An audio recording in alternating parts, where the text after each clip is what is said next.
This event was started in 2001 by 4 people, myself and the 3 other members of the San Jacinto Historical Advisory Board at that time, which were myself, Nina Hendy, Bill Connor, and Jan DeVault.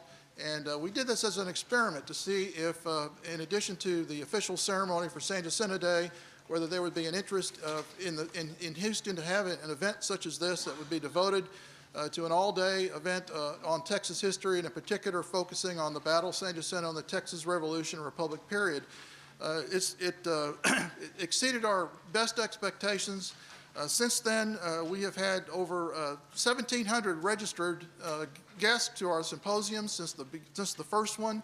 We brought in over 40 outstanding scholars from all over Texas, many states, and Mexico. And today we add another scholar from Mexico and a new country with Scotland or UK. And we're very pleased to have a great lineup of speakers for today. Also, one of the exciting things that we've implemented for our symposium is the offering of professional education credits for school teachers. And this year we had 41 school teachers registered. I'd like for each of you to raise your hands. I'd like to recognize you. And thank you very much. Right. Thank you very much for coming, and also for your work in teaching our kids about Texas history and the exciting things that we have to know about our great history of our state. Also, we have some very special financial sponsors I'd like to recognize. These are the Summerlee Foundation, Humanities Texas, which is the state affiliate of the National Endowment for the Humanities, Sterling Bank, and also Compass Charity. We'd like to thank each of those entities for their financial support for the symposium.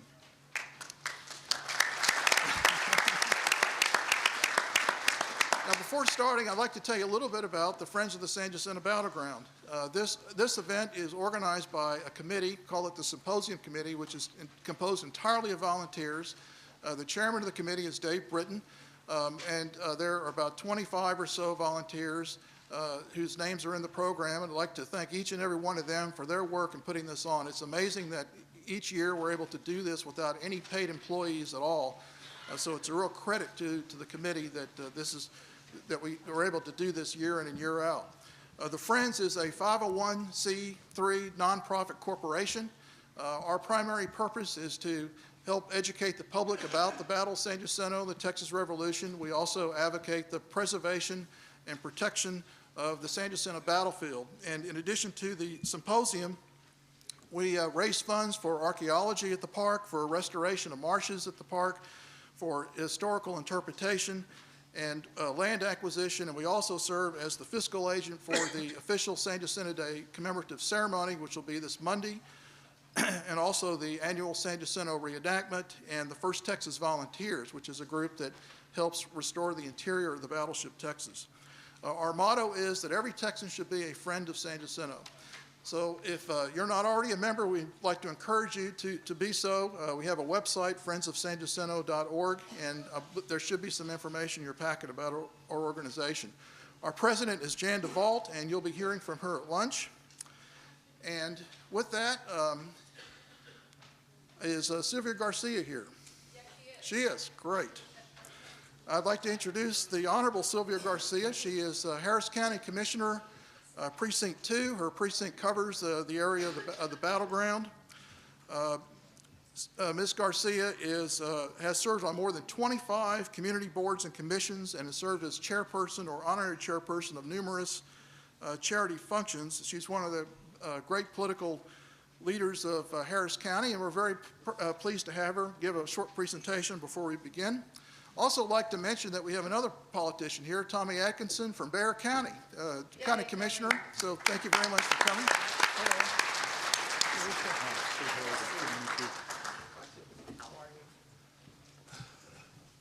Well, I felt like I was lost, but now I am found. First of all, I want to welcome everybody here from Ida Harris County. Welcome to Houston, Harris County, and Precinct 2. We're glad you're here with us this morning. And for those of you from the Houston area and Harris County, let's give all our friends from outside of our area a big round of applause. And thank you all for coming. I'm glad that there's a commissioner here from San Antonio. He and I have worked together on a number of issues around the state, particularly jail overcrowding. And I'm pleased to tell me I had no idea you had interest in the same topic. So now we'll have even more things to talk about at our next conference. But what I wanted to do this morning is not just welcome you, but to just give you just a little glimpse of what we're doing up and down Battleground Road. And I wanted to do that in the time that I've been allotted to do my welcome this morning, because there is nothing more important to me than preserving the historic sites in that area and doing all that we can to make it more inviting and more attractive so that we can get more tourists, more children, and more people to come visit our area. And what I'd like to talk about this morning is David G. Burnett Park, which we recently did the first phase of redevelopment. And this is what the park looks like. And David G. Burnett Park is on the north landing and on the northern part of Battleground Road, which we will be renaming Independence Parkway. This is a portion of Independence Parkway that the county has owned for years. The southern portion is a portion that was previously owned by TxDOT, and they recently transferred the property over to our precinct. I think last time I was here, I mentioned to you about Project Stars. Can we go back to the other slide, Dustin? Project Stars.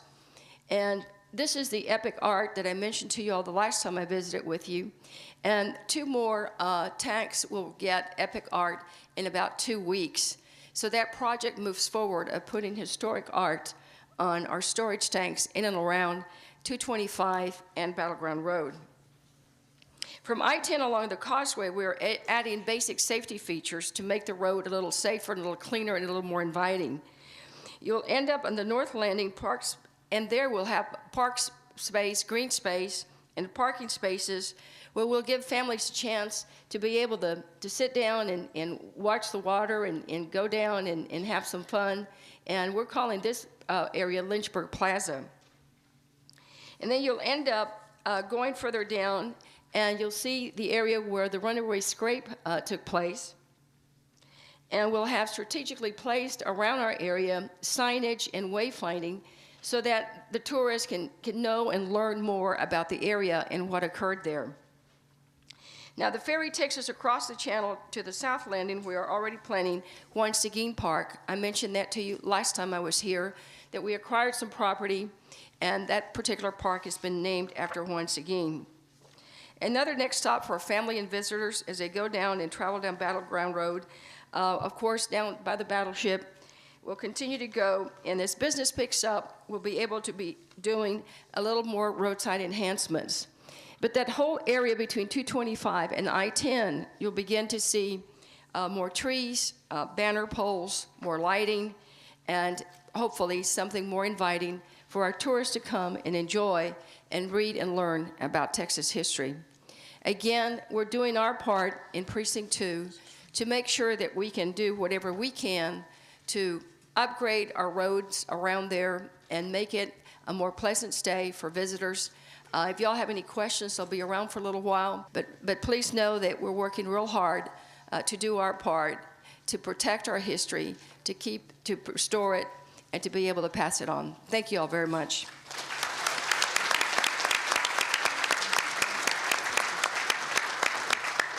Thank you, Commissioner Garcia. Our moderator today is Dr. James Crisp. Jim was born in Henrietta, Texas. He's a graduate of Rice University and received a Ph.D. From Yale, and he currently teaches history at North Carolina State University.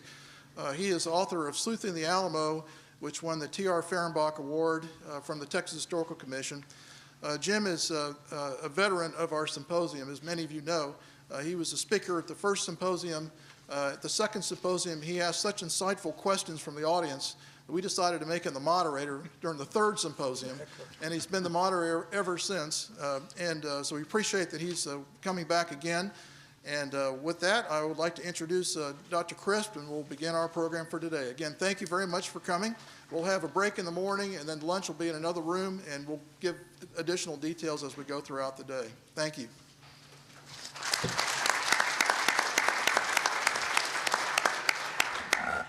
Thank you, Jeff. That was a polite way of saying I was a heckler at the second annual symposium, and I think it was Steve Harden that I was heckling, as a matter of fact, and Steve's with us here today too, and we're glad to have him. Although he, I thought you might. I thought you might. I want to begin, I guess, today in honor of Stuart Reid by quoting a Scotsman, Robert Burns.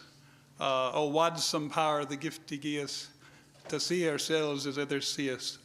And if you couldn't understand my brogue just then, it was, would some power the gift give us to see ourselves as others see us. And when we started talking about this symposium, we're going to start talking about the next symposium tonight.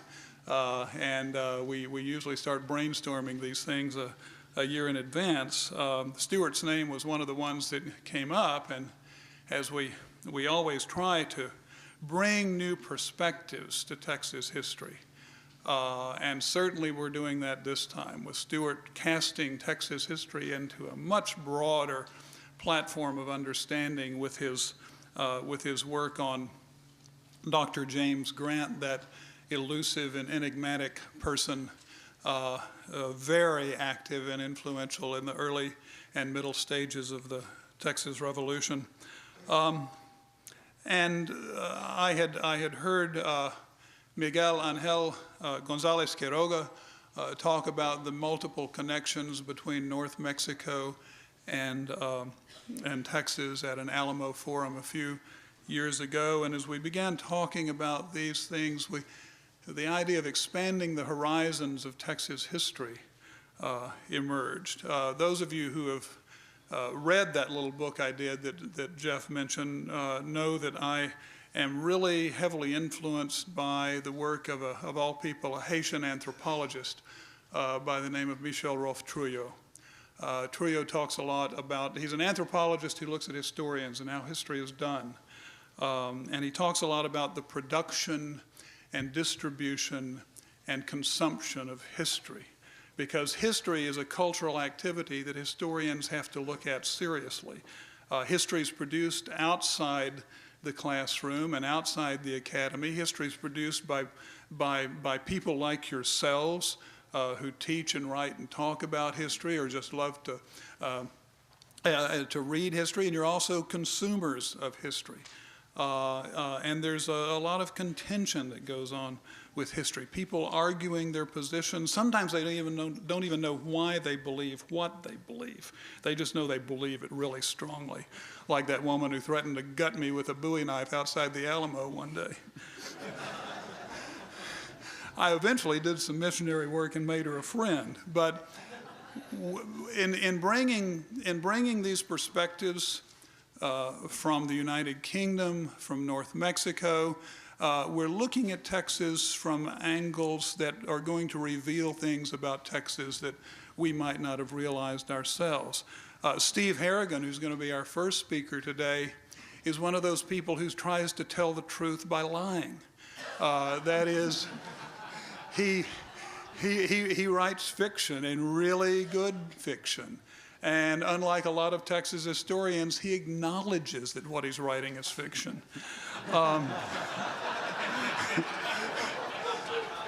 And any of you who've read Steve's novels or other really good works of art, of literature, know that there is a kind of truth that you can reach by trying to get inside people's minds and putting characters in a situation. And then if you're like most of the novelists I've talked to, they find that their characters take on a life and a mind of their own and start going in directions that the novelist never anticipated. And what Steve is going to be talking about is looking at Texas history with a novelist's eyes, as he said. And I can tell you, after having read Gates of the Alamo, that I believe he achieved a truth there about what Texas was like on the eve of the Revolution that most Texas historians had never achieved. When you can close that book and say, yeah, now I sort of understand what it was like, then that's a level of truth that's hard to get to.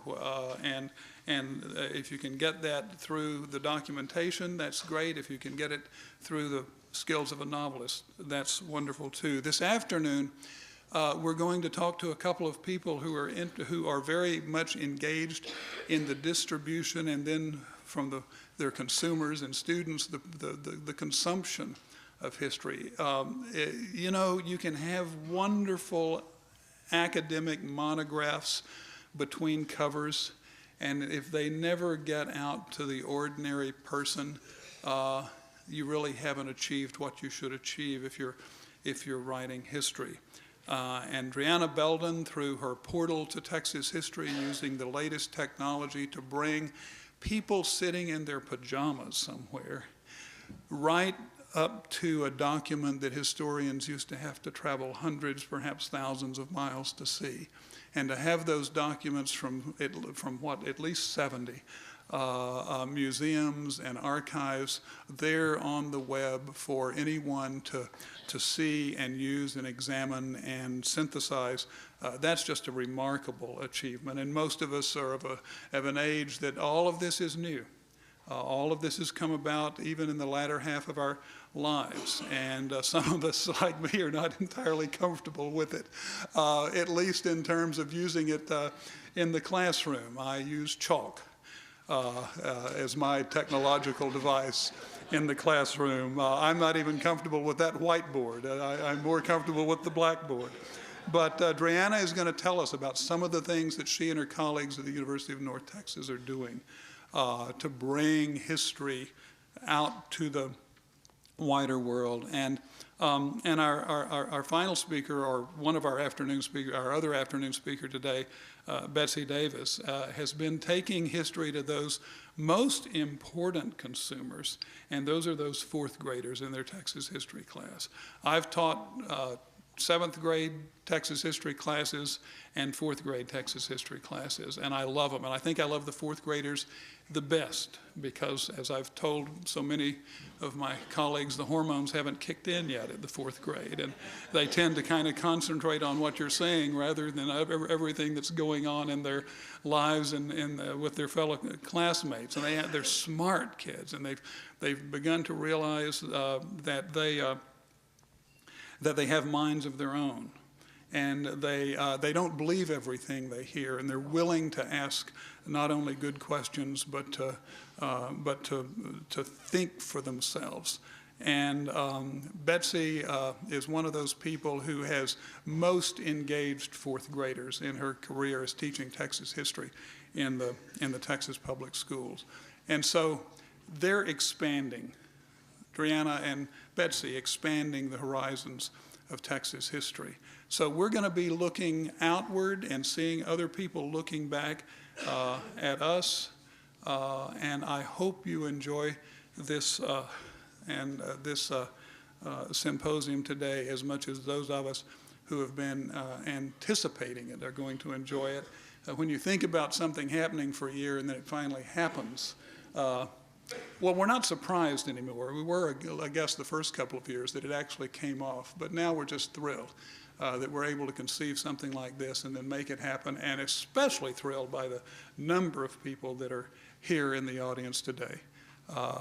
We're really happy that you're here. Let me begin by introducing Steve Harrigan. He's a faculty fellow at the Michener Center for Writers at the University of Texas, the author, as I mentioned, of Gates of the Alamo, a talking head on more TV documentaries than I can count, and always talking well. I first saw him on one of those over at Steve Hardin's house, old house in Pflugerville, and then I saw Steve in Austin that night, and this is really one of the high points of my life. I stopped him on the street of a sidewalk cafe, and I said, "Aren't you Steve Harrigan?" And he really thrilled me by saying, "Yes, aren't you Jim Crisp?" And I knew I had arrived, and I hadn't even become a talking head by then, but he had seen me at some history function and realized who I was, and we've been consulting and arguing with each other ever since. I'm going to do what I always do when Jeff Dunn tells me to do something, and that's just ignore him.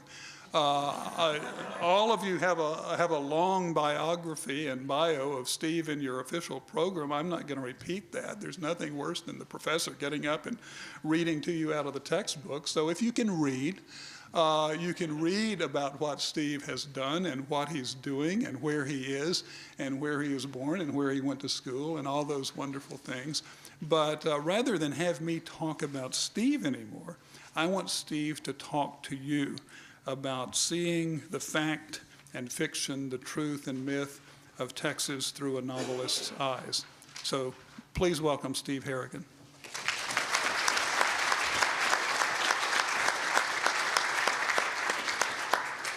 Thanks, Jim. I've forgotten that moment. It was exciting for me to see the great Dr. Crisp on the streets of Austin. I'm here because of really one thing, my novel, The Gates of the Alamo, which came out in 2000, the year 2000. And during which time, or up to and about that time, I was a sort of semi-expert on the Alamo and other aspects of the Texas Revolution. That was 8 years ago. I'm no longer an expert because I haven't been able to keep up with all the information that has come out. I'm on to other projects, but I was sitting in my office the other day looking at my bookshelf and thought I would make a list, just for fun, of all the books and all that have come out that were not available to me when I was doing my research on this novel in 2000. Since 2000, here is a partial list of the books that have been published on either the Alamo, the Texas Revolution, San Jacinto, this basic area in which we're all interested in. Of course, there's the inimitable Sleuthing the Alamo by Dr. Crisp. There's just out today is General Vicente Filasola's analysis of Jose Urrea's military diary that's edited by Greg Dimmick. There's The Alamo Reader by Todd Hanson, Lone Star Nation by H.W. Brands, Lone Star Rising by William C. Davis, Sam Houston by James L. Haley, Passionate Nation by James L. Haley, A Line in the Sand by Randy Roberts and James S. Olson, Alamo Traces by Thomas Ricks Lindley, The Alamo Story by J.R. Edmondson, Sea of Mud by Greg Dimmick, The Illustrated Alamo, 1836 by Mark Lemon, Texian Macabre by Stephen L. Hardin. By the way, Steve is here. That is a terrific book for all of you who are from Houston or want to know about the history of Houston better. You got to get this book. It's about the founding of Houston. It's wonderful. Crisis in the Southwest by Richard Bruce Winders, Sacrifice at the Alamo by Richard Bruce Winders, Death of a Legend by Bill Groneman, The Davy Crockett Almanac by William Chimerka, The Alamo Anthology by William Chimerka, American Legend, The Real-Life Adventures of Davy Crockett by Buddy Levy. I'm getting long-winded here, but I want to get through this list. David Crockett, Hero of the Common Man by William Groneman, The Alamo, A Cultural History by Frank Thompson, Santa Ana of Mexico by Will Fowler, In the Footsteps of Davy Crockett by Randall Jones, The Breach by Brian Kaufman, One Domingo Morning by Ned Anthony Humacher, Folly and Glory by Larry McMurtry, Almontes, Texas by Jack Jackson, Uniforms of the Alamo by Bruce Marshall, New Orleans and the Texas Revolution by Edward L. Miller, 18 Minutes by Stephen L. Moore, The Better Part of Valor by Trish Bennett, Remember the Alamo by William W. Johnstone, Remember the Alamo Memory, Modernity, and the Master Symbol by Ricardo R. Flores, The Alamo 1836 by Stephen L. Hardin and Angus McBride, The Alamo An Illustrated History by Edwin P. Hoyt, Eyewitness to the Alamo, revised by William Groneman, Goliad, The Other Battle by William R. Bradle, The Other Alamo by William R. Bradle, The Texas War for Independence by Alan Huffines, and On the Crockett Trail by Rod Timaeus. Thank you for indulging me in that list, but I just wanted to emphasize the amazing amount of scholarship and interest that has been brought to a full realization in the last 8 years about this subject that we're also interested in. And I'm leaving aside, I'm sure, many books as well. I didn't even mention the children's books, of which there must be twice as many. I didn't mention the 2004 movie, The Alamo, that was a occasion not only itself, but a number of novelizations, making of books. I didn't mention the numerous television documentaries about the subject, and I didn't mention the incredibly energetic and fruitful websites that have grown up over the subject of the Alamo and the Texas Revolution.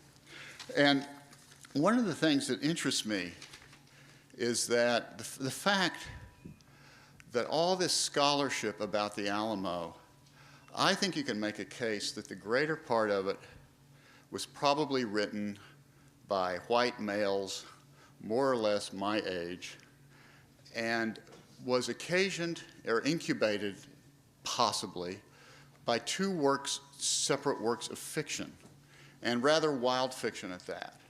One was the 1955 movie and TV series, Davy Crockett, King of the Wild Frontier, starring Fess Parker. And one was 4 years later, the epic movie, The Alamo, made by John Wayne.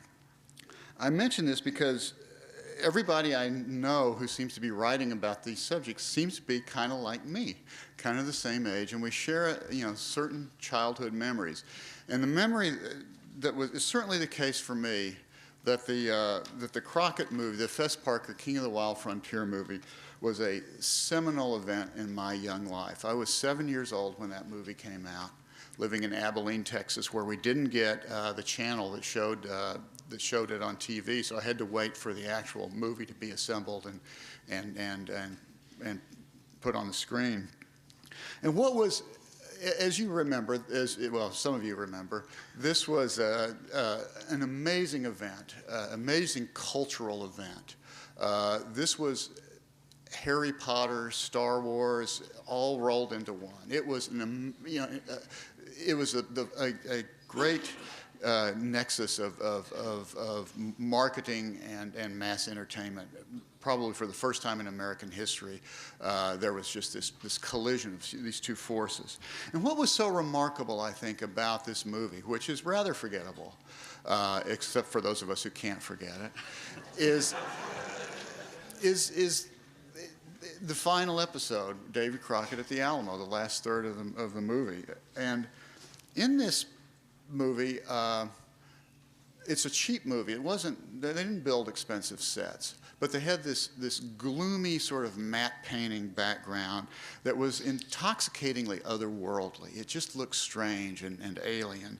And the people in the Alamo in that movie they were caught in this horizonless void. It was, you watching it as a 7-year-old kid, you had this sense of doom, of sort of claustrophobic doom.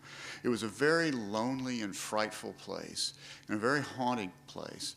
And at the end of the movie, something happened that had never happened before in my experience as a 7-year-old boy.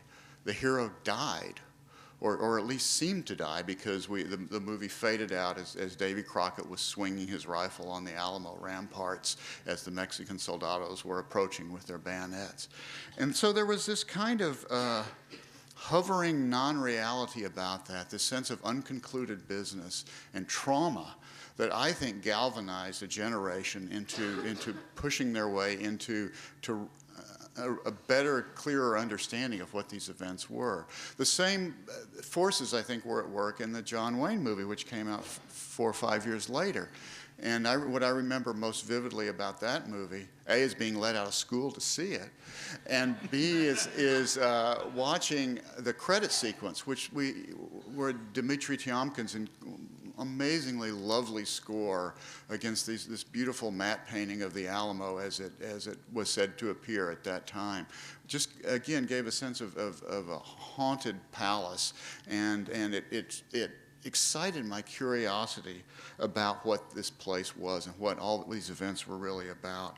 And again, both of these movies had very little to do with the historical reality of the Alamo or the Texas Revolution.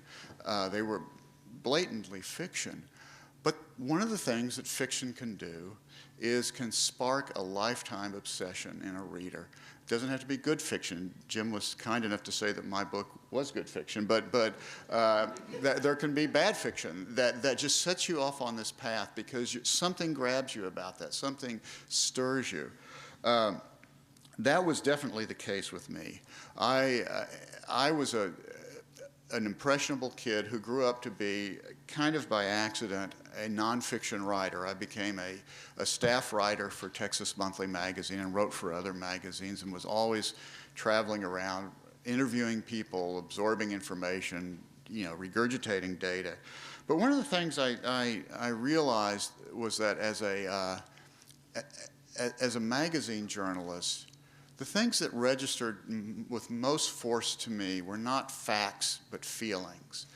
When I got an understanding of what a place felt like, what a person felt like, when I could empathize with their situation in a way that was visceral and clear to me, then the story became alive. But facts themselves were just facts.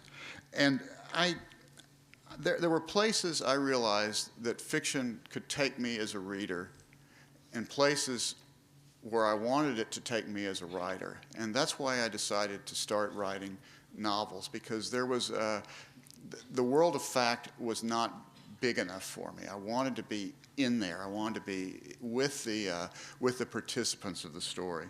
And there's a interesting and eternal debate over how much responsibility a fiction writer has when it comes to historical reality.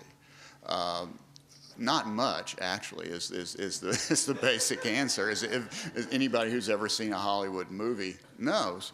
But it's interesting to sort of think about and ponder these issues. I was reading not long ago the fourth volume of Larry McMurtry's Berrybender saga, which is this epic, 4-volume novel about the American West. And the concluding volume, and some of the concluding scenes take place at the Alamo. And in this book, at the end of it, there's a major character, Lord Berrybender, who is meeting with Stephen F. Austin, Davy Crockett, and Jim Bowie at Washington on the Brazos at a dance that Austin is giving before Crockett and Bowie are to leave for the Alamo. And one of this Lord Berrybender says to Crockett, "It stirs my blood just to think of a good fight. Can't wait to see action, in fact. The blare of bugles, the thud of cannon. Bowie and Crockett and I will go tomorrow. Crockett assures me it will be just a skirmish, be back in a day or two. The place is called San Antonio." And then somebody asked Crockett, to explain more about what's going on in San Antonio. And he says, "Oh, we won't have much of a scrap in San Antonio." And she asked, "Why not?" "The big battle will be farther east. Sam Houston's over on the plain of San Jacinto getting ready. He'll show General Santa Anna what's what, no question of that."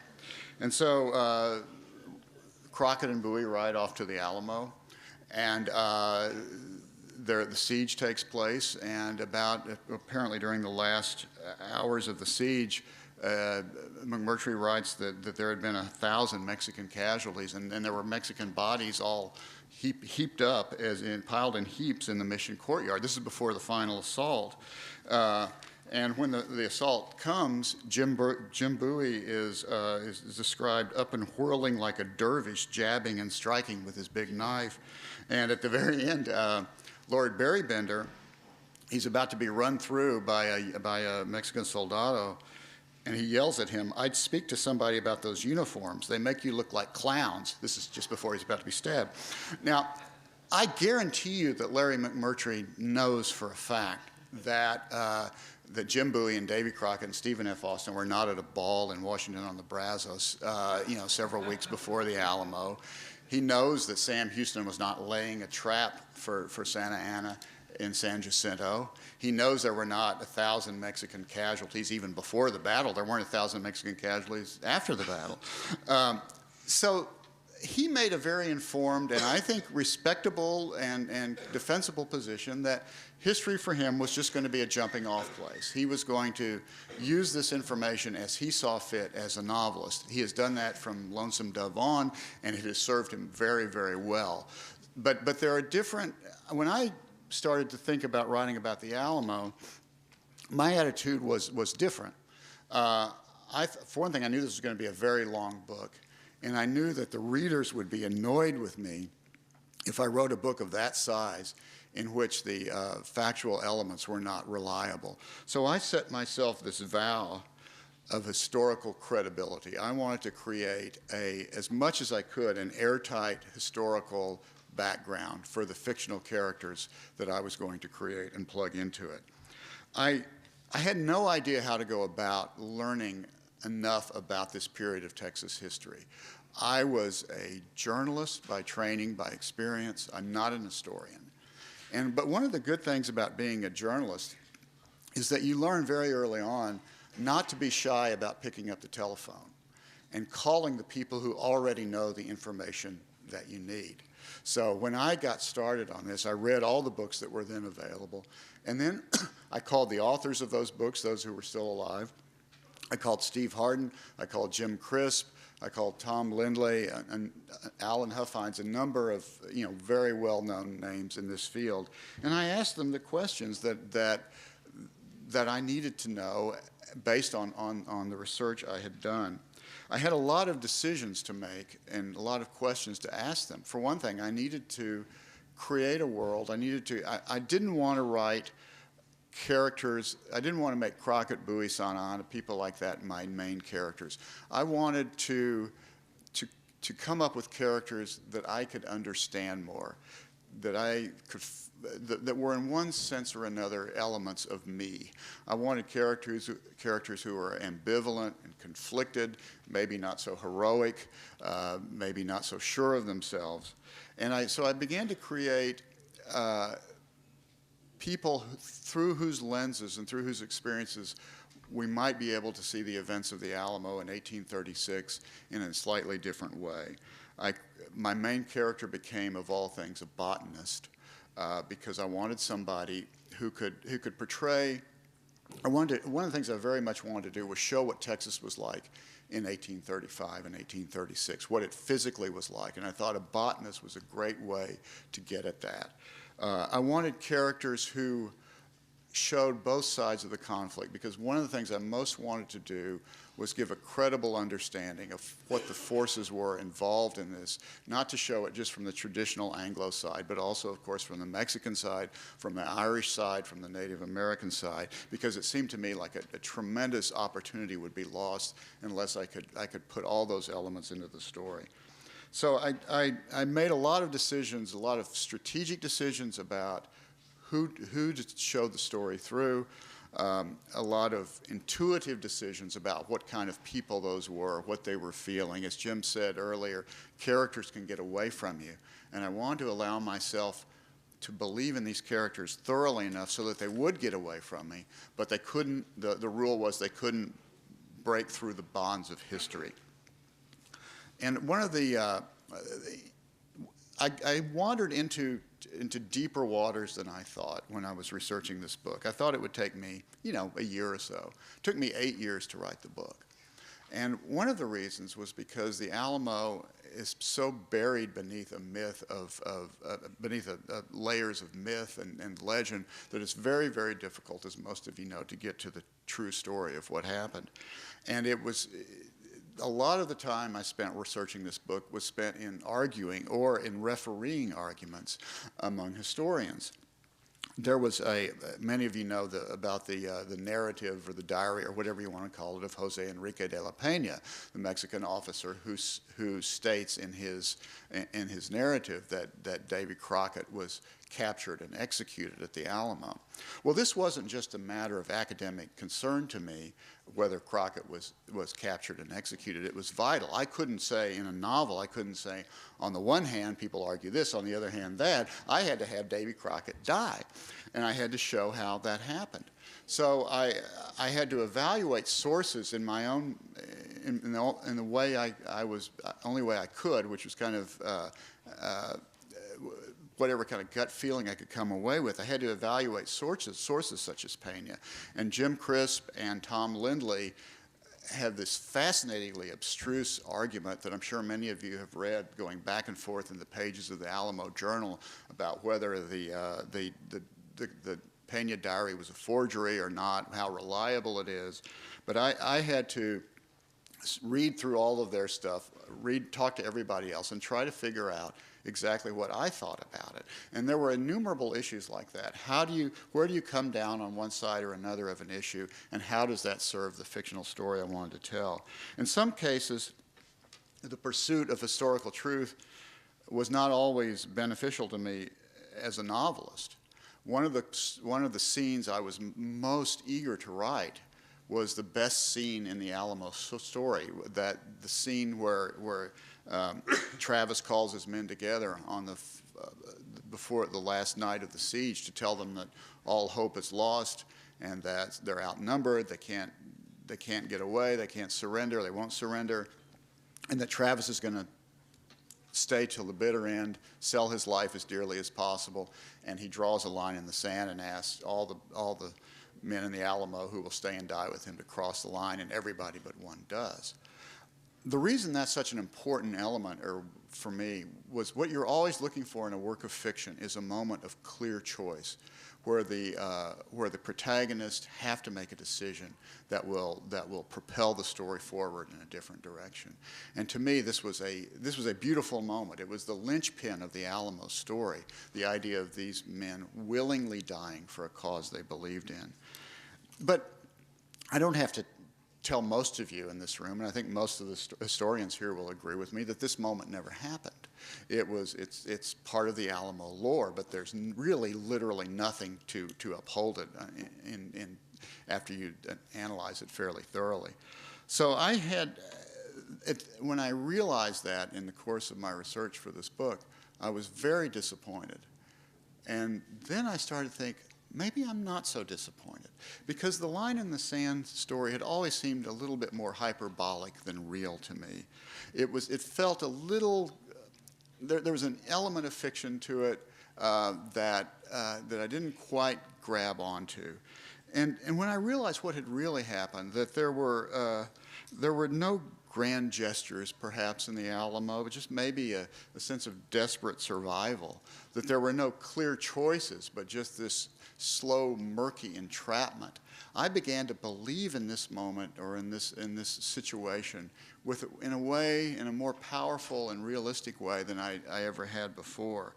And I realized, when I started to think about what these men must really have been like at that moment, dirty and scared and homesick and cold, I started to understand, I know I can put myself there. I feel that more than I feel the reality of the famous line in the sand story.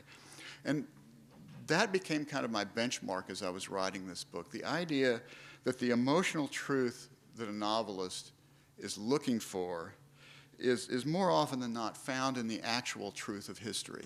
It gives you the tools you need, the emotions you need to create a credible story that people will relate to if you will just listen and pay attention to the historical record. When it comes to San Jacinto, I had only one short chapter. I had to make a decision early in the book about whether San Jacinto would be part of the book or not, and I decided it had to be, because I didn't want to just have everybody die at the end of the book and that was it at the Alamo.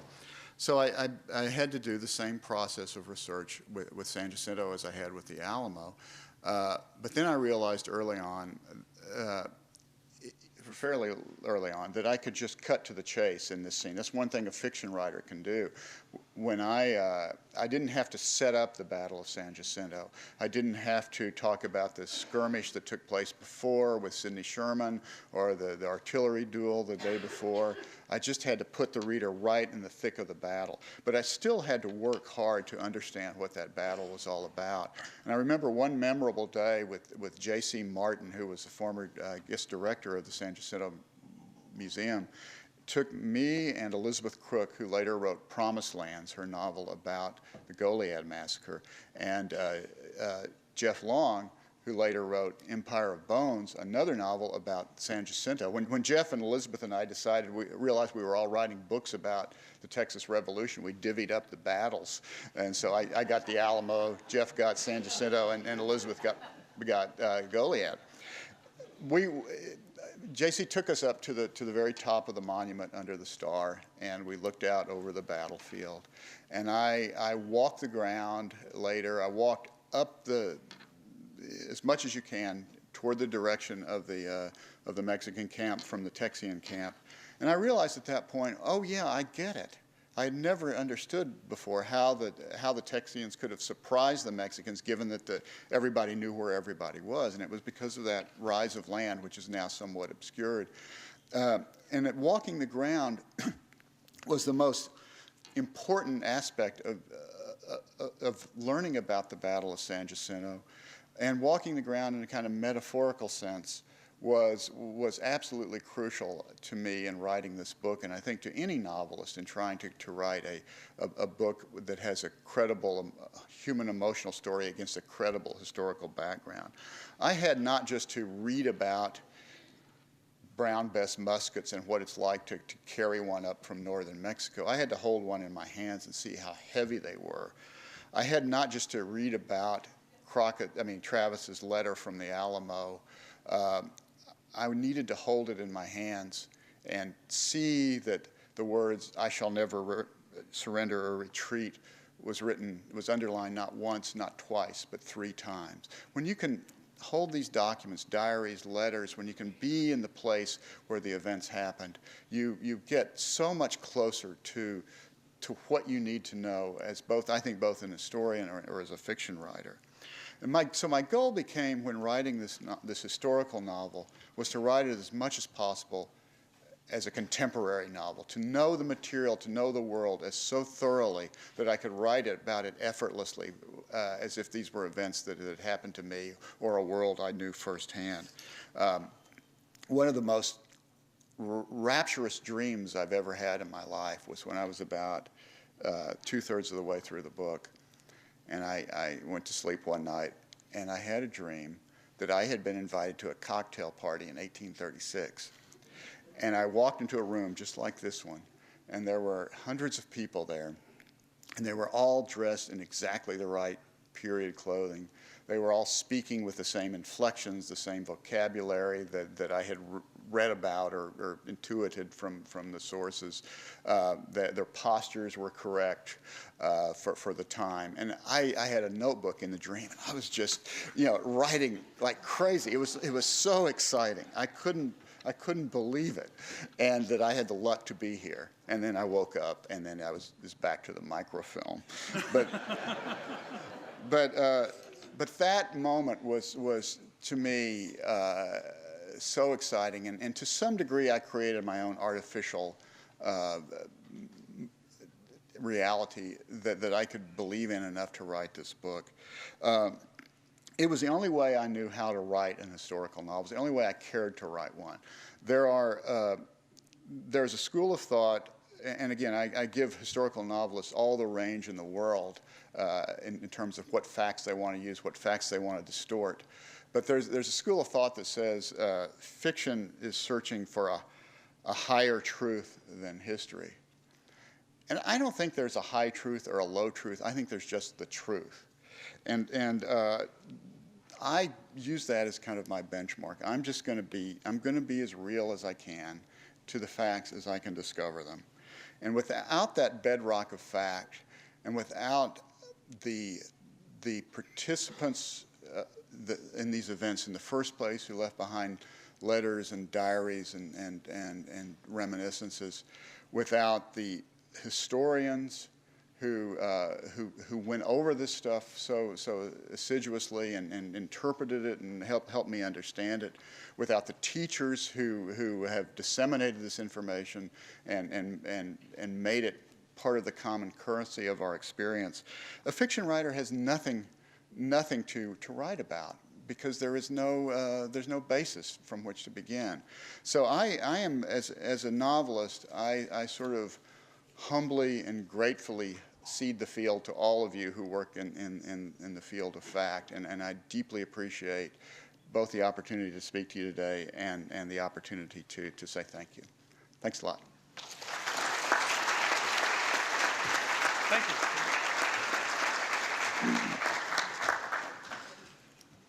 One of the great things about coming to the San Jacinto Symposium is that you not only have the ability to listen to these people firsthand, but also to ask them questions. We have two ways of asking questions today. For a few minutes after each speaker gives his or her talk, we can take some direct, oral, spontaneous questions, something that just might have popped into your head. And Jeff, I believe we have microphones, is that correct? Where are they located? On the side? Is there one on the other side as well? Or just the one here? Well, there's one here. I know that for sure. If you have a quick question for Steve, you could make your way there. Of course, we don't have a lot of time for these, but we do have these yellow sheets. And these yellow sheets are here for the question and answer session that comes at the end of the day. We'll have all 5 panelists, if we can fit them all, up on the podium, and you may address your questions generally to the panelist or to one panelist in particular. And as you listen to the talks today, if you have any questions, please take the opportunity to ask them in one form or the other.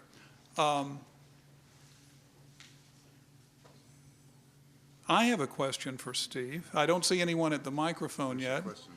Where's oh, you're right here. Okay, you'll have to speak very loud, or I'll repeat your question for you. You stoked my curiosity here. The story of Travis drawing the line in the sand with his sword. Frank De La Teja and I were talking about that one day, and he said it's one of those stories. If it isn't true, it ought to be true. Where do you think that originated in your research? Where did that first come from? Let me just briefly repeat the question, and that is, where did we get this story of Travis drawing the line in the sand? Let's see if that works. Oh, does this work? Yes. I might have to defer at some point to the real historians in the room, because it's been a long time since I've done my research on this. But it originated with a guy named William P. Zuber, who claimed to have heard it from the one guy, Lewis Rose, who claimed to have been the one who took up Travis up on his offer. Zuber heard it, he said, when he was, what is it, Jim, 8 or 9 years old? When As a young man, and from his mother as well as from the original. Right, yeah, and he heard it secondhand, reported on it 40 years later, wrote about it 40 years later that he had heard it, and said that that basically he was recalling recreating Travis's speech from the memory he had of hearing it from this guy 40 years ago. And he said, I added one element that I thought without which the scene would not be as dramatic, and that could only be the line in the sand. So I think that's a very thin reed upon which to hang a historical fact. I just... Jim or Steve, some of what's in our textbook comes from recovered memory syndrome, which is not exactly reliable, as a lot of psychologists and other people have found. But yeah, I was hoping that Steve would mention that Zuber acknowledged that he had added an unnamed element to it, and I agree with Steve that it's probably that line in the sand. Now, Steve, does that mean that Zuber's just a better novelist than you are? Or? He's excellent.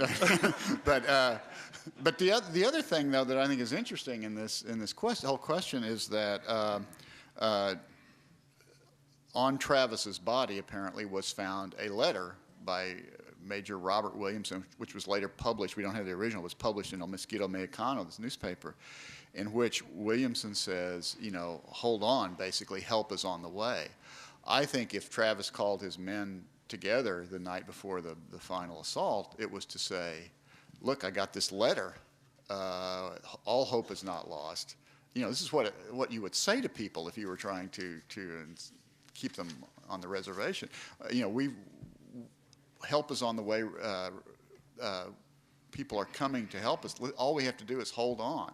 I think that was probably the tenor of the conversation. Rather than one of despair, it was probably one of hope.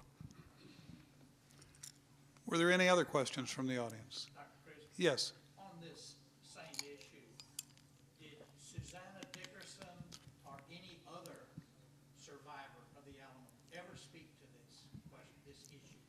To the line in the sand? Yes. I don't think so. Not Steve. directly, no. I mean, there were, I think people have inferred from some of her statements that there might have been such a moment, but I don't recall that she ever said anything. I think it's all from Zuber. John, are you going to the microphone? Yeah. Wonderful. There's another person there already, I think. Yeah, if I may, as a commissioner whose precinct includes the Alamo, I'm very interested in all aspects of it. Do you have any feel for whether, I think it's kind of interesting that the line in the sand may be just a fiction, and I appreciate the candor. But with respect to the flag that flew over the Alamo, was it the Twin Star flag of the province of Coahuila y Tejas, or was it the Constitution of 1824 flag, or do you know? Well, I don't know. I don't think anybody knows for sure. It certainly wasn't the Constitution of 1824 flag. There's no source for that, unless I'm mistaken. Well, Reuben Potter, who wrote one of the first histories of the Alamo, said that the men fought under that flag. I think he was speaking metaphorically and rhetorically because independence had not been declared. But Onderdonk and McCardle and the other iconic artists of that scene will put the 1824 Constitution flag there. But let me tell you, when the gentlemen who were defending the Alamo and in San Antonio from the Texas Army sent their delegates to Washington on the Brazos, and when even the Bexar County delegates, Jose Antonio Navarro and Francisco Ruiz, they told them, if you don't vote for independence, you better not come back. So the idea that these men were flying the constitutional flag of 1824, I think, really is a myth. There's only one flag that we know for darn sure was there, and that's the flag of the New Orleans Grays, which was captured by the Mexican Army and is in Mexico City to this day. But in terms of the two-star flag of Coahuila y Tejas, there's pretty good evidence in the drawings that were made of the Alamo by was it Sanchez Navarro. Sanchez Navarro. Also, there's Almonte's. Doesn't he reference the two-star flag? I think Almonte also mentioned that. So that, I mean, that's a flag. good. The two-star flag is a good bet, don't you think? And then Oh, yeah, New Orleans Grays, but other than that, it's... Yeah, I think so. John? Yes, John Richardson, San Antonio, employee of the Alamo. Constituent of Tommy Atkinson. Just clarification on the Dickinson question. She was interviewed, as you probably know, late in life by several newspaper reporters. And journalism has improved, as you know, since the 19th century. Yeah, it has, actually. It's Until recently. Yeah. They were blatantly biased politically. Now that it's more subtle. But anyway, Dickinson is asked several times about the line in the sand after the story was published in 1873 in a Texas Almanac by Zuber. And she actually told different accounts. Sometimes they crossed the line to stay, sometimes they crossed the line to leave. So I think she was perhaps being a little led on somewhat by the reporters. In terms of the Rose account, initially it was published in 1873 in the Texas Almanac. Most people denied the plausibility of the story because everyone, of course, knew that everyone died in the Alamo. No one left. They actually questioned the existence of Moses Rose. And actually in the 1930s, there was a county clerk in Nacogdoches County, Robert Bruce Blake, who was going back and transcribing all these old court records. Nacogdoches, obviously one of the oldest areas in Texas being settled, going back to the Spanish land grants even. And he came across a series of depositions that were filed in the 1840s. And he came across the name of Louis Rose, who was deposed by the, I assume in the county court, in order to establish the veracity of certain people's accounts, meaning that if you had an ancestor, or a relative, I should say, who died in the Battle of the Alamo, and you had to try to determine if they were there in order to receive the land grants, you had to find someone who could back up that story. So Rose is deposed several times in the 1840s. That information was uncovered in the 1930s, and that's when people started to realize that Rose really was there, and then also brought back into question the storyline in the sand. So at least it became more probable in terms of Rose being there. The position basically that we kind of are at right now, I think, is that we know that Rose was there. We know that he left. We're not sure under what circumstances he left. And that's sort of, I think, the best way to approach it. In terms of the letter quickly written by Robert Williamson, the first part of the letter says, by the time you read this letter, 60 men will already be there. Of course, that's another topic for conversation. Did those 60 extra men get there? And that obviously, as most people know, it's been a question of debate also recently. Just to play devil's advocate for a moment, if those 60 did not get there, and then the next passage, Williamson writes, by the time you read this, 60 men will already be there, and another 300 are on their way. Well, if you're looking around and not seeing the 60 men, what chances are that the 300 will get there? So we don't know for sure whether the 60 got there or not. That's a question for debate probably another time. But it is interesting to try to determine what these people's mindset were. And as a fiction writer, you have the leeway to sort of expand on that. But I think your description in your book of sort of a quiet desperation, I think, is probably the reality of the situation. But there is movement back and forth. You do have men coming into the compound as support the 32 for Gonzalez. You have men and women leaving during the amnesty. So there is movement back and forth. So it certainly was possible. And the fact is, of course, as we know, those men did stay. What motivated them to stay is open to debate. Yeah, I think you're certainly open to debate. I think the reinforcements did get there because all the most reliable accounts of how many people died inside the Alamo seem to account for those extra men. As far as Susanna Dickinson, I made a point of discounting any newspaper interviews with her because they are just so absolutely florid and weird. And as you say, even by, I think, 1873 standards, the journalism and there was pretty poor. I think it was just hyperbolic, purple prose. I made a point to give a lot of credence to her 1876 testimony to the Adjutant General's office, which seems extremely sound to me and clear. As far as Louis Rose, that's a whole can of worms. Again, it's been 8 years for me, and I'm sure you've read Alamo Traces by Tom Lindley, where he goes into that in huge detail. I can't remember, frankly, all the back and forth about whether Louis Rose was really Stephen Rose or this and that, but if anybody wants to investigate it further, that's probably the best place to start. Yeah, there are a lot of cans of worms out there, and we're not going to open any more of them just now.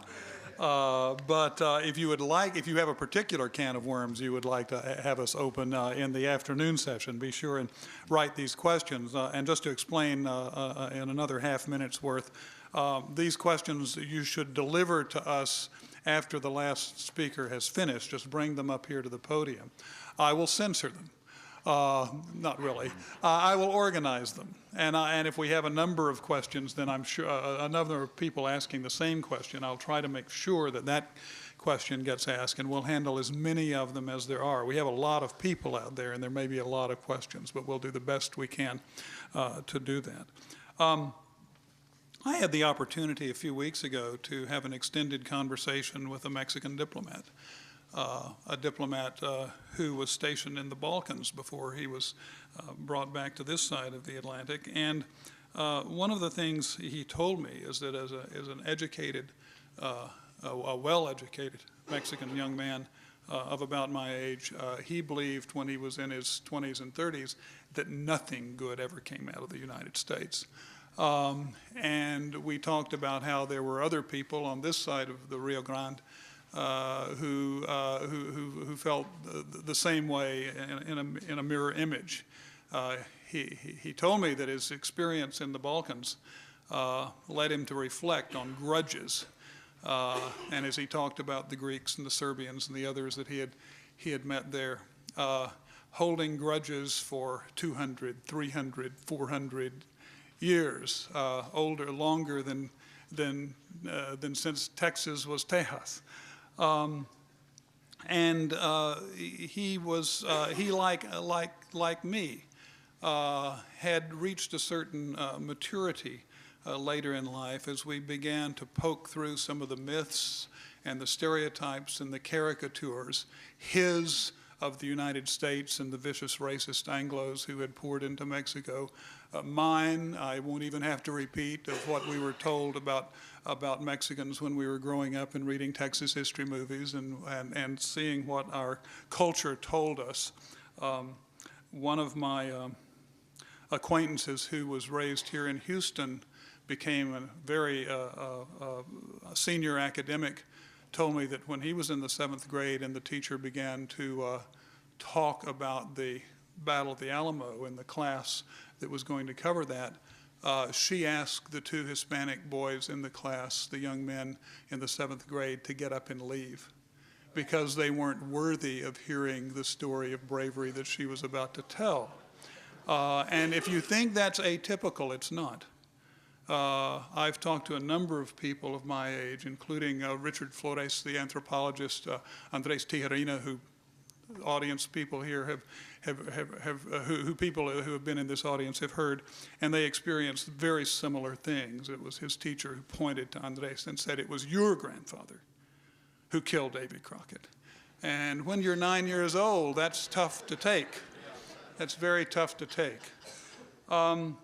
There are few people as well situated to see from both sides of the Rio Grande over to the other side than Miguel Angel Gonzalez-Quiroga, who has spent his life traveling back and forth and looking back and forth from north to south across that river of contention, seeing the borderlands as a whole, seeing the similarities as well as the differences.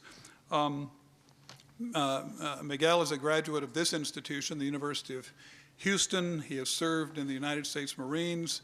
He's a professor at the Universidad Autónoma de Nuevo León in Monterrey. He is an eloquent speaker who is especially interested in the connections of labor and capital and business, as well as the military expeditions and adventures that have both united as well as separated Texas from North Mexico over the last 2 centuries. And without further ado, I would like for him to come and speak to us on commonality and conflict, Northeast Mexico and the Texas Revolution and Republic, 1835 to 1845. So please welcome Professor Gonzalez-Quiroga.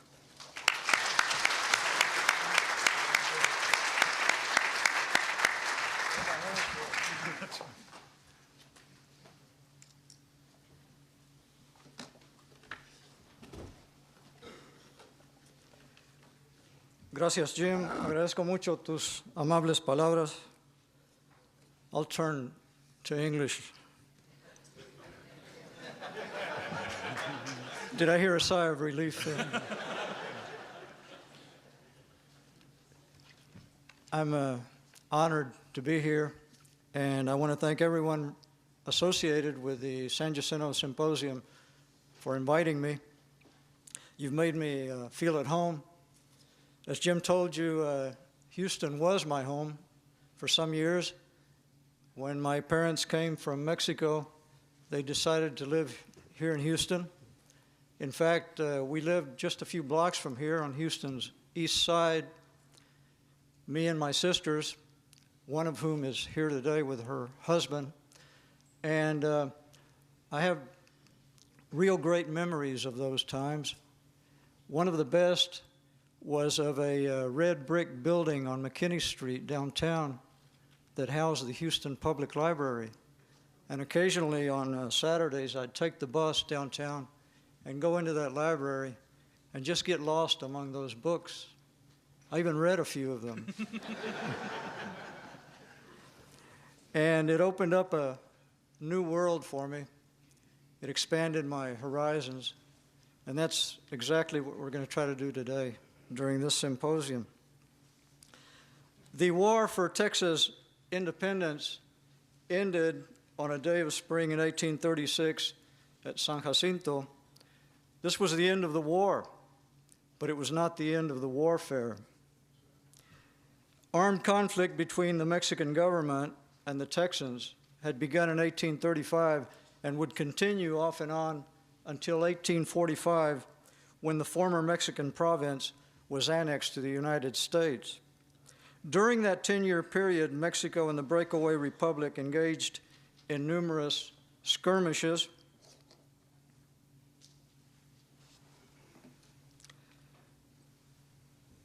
Many battles that kept the border region in a state of turmoil. The Santa Fe, Somerville, and Mier expeditions carried out by the Texans between 1841 and 1843, and 2 attacks on San Antonio by the Mexican Army in 1842 were only the most visible episodes in a state of continuous conflict. Now, this is hardly an auspicious setting in which to render an account of the multiple ways in which cooperation developed between Anglos and Mexicans, but that's precisely the aim of this presentation. Anglo settlers, merchants, and politicians harbored objectives that converged with those of the Mexican residents of the border region to form a commonality of interests that promoted cooperation between the two races. Amidst the conflict, they established mutually beneficial relations and interactions in such diverse areas as land speculation, the defense of federalism, and commerce. And many of these relations and interactions occurred in a region of northeast Mexico, including Tamaulipas, Nuevo León, Coahuila, and part of Chihuahua. The pattern of collaboration was established as early as the 1810s during the independence movement in New Spain. American and European merchants, captains, speculators were eager to serve the rebels and obtain profit through the use of boats and the sale of arms and munitions. Many of these activities were orchestrated by the New Orleans Association, made up of merchants and lawyers.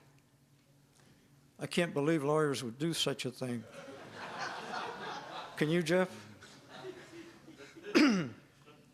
This group was involved in financing parts of the Hidalgo Revolution in Mexico, and these early signs of cooperation would be repeated often and reveal a willingness by members of both races to set aside their mutual mistrust when a beneficial operation or transaction could be carried out. An area where Anglos and Mexicans found common ground before Texas independence involved the colonization of that province. Now, this process is well known, especially after the meticulous research of Mexican historian Miguel Soto, who was here a number of years ago. So I'm not going to go into the details. Sufficient to say that the colonization laws, especially that of Coahuila y Texas, were very generous, attracting many settlers, adventurers, and speculators. Mexican nationals, like the ones you see here, Lorenzo de Zavala, José Antonio Mejía, and José María Carvajal, participated with Americans like Joseph Verlaine, David Burnett, and Joel Poinsett in schemes like the Galveston Bay and Texas Land Company in order to make a profit. Now, the actors involved in this colonization process, the national and state governments, the settlers, and the speculators, were all following a script called self-interest, some of them unaware that forces were being set in motion that would lead to Texas independence. Apart from economic interests, the 3 Mexican participants in the Galveston Bay Company, Zavala, Mejia, and Carvajal, also had a political agenda. All three were committed Federalists who embraced the cause of the Texans when they rebelled against the centralist government imposed by Santa Anna in 1835. Federalism provided another area of commonality between Anglos and Mexicans, and two episodes, the Texas Revolution and the Federalist Wars of 1840 in Mexico's Northeast, provide insights into the ways in which Anglos and Mexicans sought to unite in a common cause. The commitment to federalism among Mexicans of the Northeast and Texas was strong. Jose Urrea, one of Santa Anna's leading generals during the Texas Revolution, found strong support for the Constitution of 1824 and a willingness by many to take up arms and join the Texans. Members of the Texas Mexican elite, like Jose Antonio Navarro and Erasmo Seguin, believed that centralism was a threat to their economic and political interests, and they did not wish to have a central government in Mexico City or a state government in Saltillo control their province and prevent its development.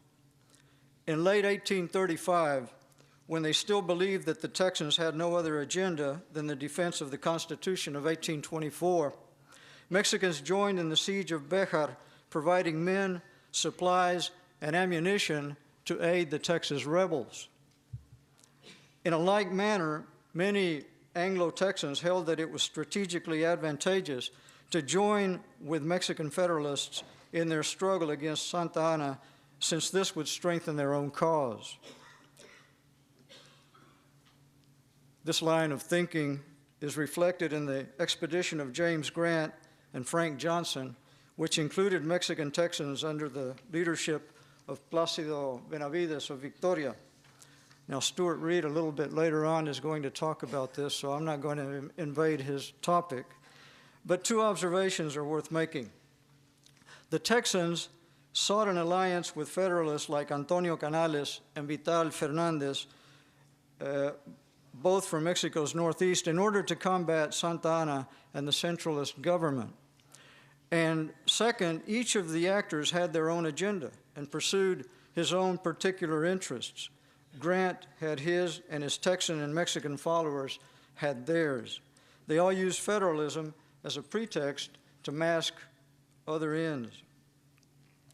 Another attempt to unite with Mexican Federalists was made during the Tampico expedition, which was supported by New Orleans merchants sympathetic to the Texas cause. The expedition was led by Antonio Mejia. This Cuban-born Mexican Federalist was part of a community of exiles in New Orleans in 1835 that included Valentin Gómez Farias and José María Carvajal. Mejia organized an expedition to Tampico in November 1835, which included about 150 Anglo adventurers in an attempt to provoke an uprising of Mexican Federalists against the government from Veracruz. Historian Eugene Barker has written that if Mejia's expedition had succeeded, it may have changed the course of events because Texans might have allied themselves with Mexican liberals. Unfortunately, the expedition was a dismal failure. Mejia overestimated the level of support his Federalist call would generate and underestimated the degree of rejection that the Anglo participants of his expedition would cause among the Mexican population. The Tampico expedition also reveals a large dose of deception by the participants. Mejia did not inform many of those who participated of its true nature. Edward Miller believes that many of the men who went with Mejia believed they were going to Brazoria, not Tampico.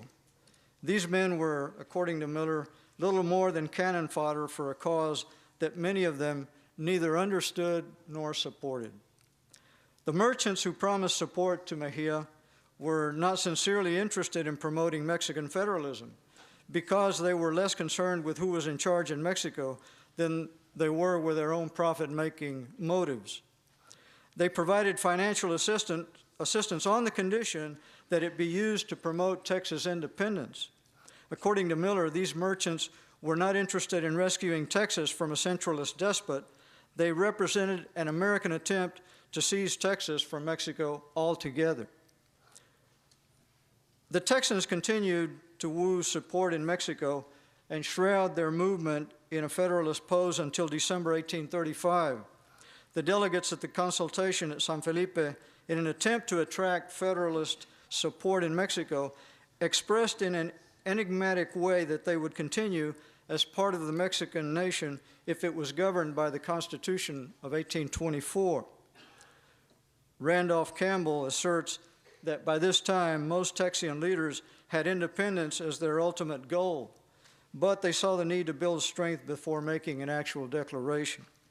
The consultation established a provisional governor and a general council, and a dispute emerged between these two with respect to the aid that would be given to General Mejia, who was offering his support to the Texans after his failed Tampico expedition.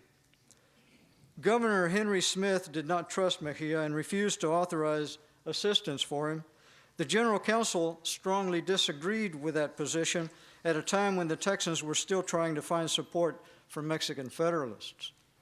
Mejia finally gave up and returned to New Orleans. Miller says that this signaled the beginning of the end of the cooperation between Texian leaders and Mexican Federalists. Despite the mistrust generated by this first collaboration between Anglos and Mexicans, members of the two races came together once again 4 years later during the Federalist Wars in northeastern Mexico. General Jose Urrea, who had converted to Federalism, led a revolt in Tampico in October 1838, and it quickly spread to the border region where it was embraced by local elites. The uprising had its roots in the rejection of centralism. The protectionist policies of the central government and the inability of the Army to defend against Indian attacks further alienated the residents of the border region and drove many of them into the arms of federalism. Antonio Canales began the revolt in Tamaulipas and soon looked to Texas for support. By May 1839, Anglo-Texans were participating in the armed conflict. 25 Texans were among a Federalist force that attacked Monterrey and then Saltillo. In September, Canales included a party of 180 Texans led by Reuben Ross and Samuel Jordan on his attack of a centralist force near the Rio Grande town of Guerrero. This was the Battle of El Cántaro, known in Texas as Alcantara, and it resulted in a resounding Federalist victory. But Canales did not capitalize on this success. He tried and failed to take Matamoros and finally ended the siege of the city, which infuriated some of the Texans. 50 of them returned to Texas, while the rest continued with Canales as he headed for Monterrey, the capital of Nuevo León. Thinking that the city was poorly fortified, Canales attacked Monterrey in late December but was beaten back by Mariano Arista. Canales retreated toward the Rio Grande, and the Texans, disgusted by this turn of events, returned to Texas and dispersed. These defeats did not discourage the Federalists. They regrouped and in January 1840 organized a convention at Casablanca on the right bank of the Nueces River, where they established a governing structure that would be referred to by the Texans as the Republic of the Rio Grande. The principal Federalist leaders of Nuevo León, Coahuila, and Tamaulipas were on the governing council with Jesus Cárdenas as president and Canales as chief of military operations. These leaders sought support in Texas. Manuel María de Llano, governor of Nuevo León, had sent General Juan Pablo Anaya to Texas to solicit men, arms, and supplies. Anaya would inform the Texas government that in exchange for its support, the Federalists would be willing to recognize Texas independence. The Federalist leaders received a warm reception in Texas. They were able to obtain men, money, and moral support. In San Antonio, Samuel Maverick, mayor of the city, and others were active in the support of the federal cause. O'Driscoll's Tavern at Refugio served as headquarters for some of the Texan units. Samuel Powell, a longtime resident of Texas, provided the Federalists with a loan of $3,000. After their convention in January 1840, the Federalists stepped up their recruitment and fundraising efforts in Texas. In April, Canales met with President Lamar, who was friendly but non-committal. He told Canales that he could continue to seek men and supplies in Texas. In June, the people of Victoria gave the Federalists an enthusiastic reception. Leaders like Cárdenas and Canales were wined and dined by the citizens, and commercial firms welcomed their trade. Samuel Plummer of Victoria wrote Lamar that the Mexican presence had given an impulse to everything there. Now, these sentiments may sound strange, especially when we recall that 4 years earlier, Mexicans were widely hated because of the massacres at the Alamo and Goliad, which occurred nearby. For political and military reasons, Lamar and his government had to exercise restraint. The Federalist movement was welcome because it distracted the Mexican government from its goal of taking back its former province. But Lamar did not wish to alienate the centralist authorities in Mexico City or his British allies at a time when he was trying to obtain recognition for Texas independence. The Texans who accepted the call to fight with the Federalists did not share those restraints. Many were in favor of a new republic made up of the northern Mexican states, or they shared the Federalist sentiments of the rebels. Some went along for the adventure. Many others participated because they were promised money and land, which was appealing to many young Texans looking for opportunities after the Panic of 1837. This allowed Canales to recruit a force of about 300 Texans, including Reuben Ross and 75 Rangers who had fought against the Indians. William Fisher, who had been Sam Houston's Secretary of War, joined the movement with about 200 men, and Juan Seguin with about 100 Mexican Texans also enlisted. Even Samuel Jordan, who had deserted earlier, returned to help lead the Texan contingent. The Federalists had hoped to recruit about 1,500 Texans, but they did not even come close to that number. The total fighting force, including Mexicans, Texans, and Carrizo Indians, was about 1,000, and they were no match for a centralist army, which had recently beaten back a half-hearted French invasion and which was now ready to turn its attention to the border region. By the middle of 1840, Arista had most of the region under centralist control and was combating isolated pockets of resistance. The fear of failure provoked dissension among the Federalists, and especially between the Texans and the Mexican leaders of the movement. Arista used this to drive a wedge between the Federalist leaders and the Texans, and he finally gained the capitulation of Canales and his forces. Although the Federalist movement went down to defeat, it had benefits for some. For Texas, it gained an interval of peace. For the political leaders of Tamaulipas, it meant a recovery of their positions of power that they had lost during the centralist regime. The Mexican government had to negotiate with regional elites like those of Tamaulipas because Texas independence had given Canales and other leaders a sword to blandish against their own government. Their objective was not to form another republic like Texas, but to have a greater leverage and power within the Mexican Federation. We can conclude that there was a genuine spirit of federalism among many of the Mexican borderlanders, but it is also true that federalism masked deeper economic, personal, and political interests. The examples are legion. James Grant's project for a republic in northern Mexico to further British objectives, the slave interests of many Texas settlers, Zavala's, Mejia's, and Carvajal's interests in Texas land, the economic motives of the New Orleans merchants, the desire for plunder of the Texas adventurers who joined Canales during the Federalist Wars, and the political and economic interests of Mexico's northeastern elites. The economic wellsprings behind federalism would be even more evident in the commercial bonds that developed between Anglos and Mexicans in the border region.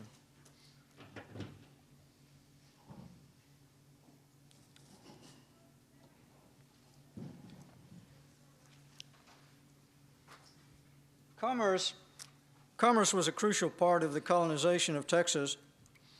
Stephen Austin was convinced that the trade of Santa Fe and Chihuahua could be better served by the ports of Texas, as it would be much closer to Chihuahua than Missouri. And he also knew that Mexican markets were the best for Texas products. He gave an example. A fanega of corn, which is about 55 liters, could be sold in Mexican markets for between 4 and 6 times more than in New Orleans. But the strongest attraction of the Mexican trade was silver from the mines of northern Mexico. The scarcity of silver in Texas and the U.S. Southwest made this a highly valued commodity, which was required for all types of transactions. Through Santa Fe and later through Matamoros and the ports of Texas, a stream of silver flowed from the mines of Chihuahua and Zacatecas and was conveyed in the crude transport of the period to the United States. We could paraphrase Homer and say that these were the mines that launched 1,000 wagons.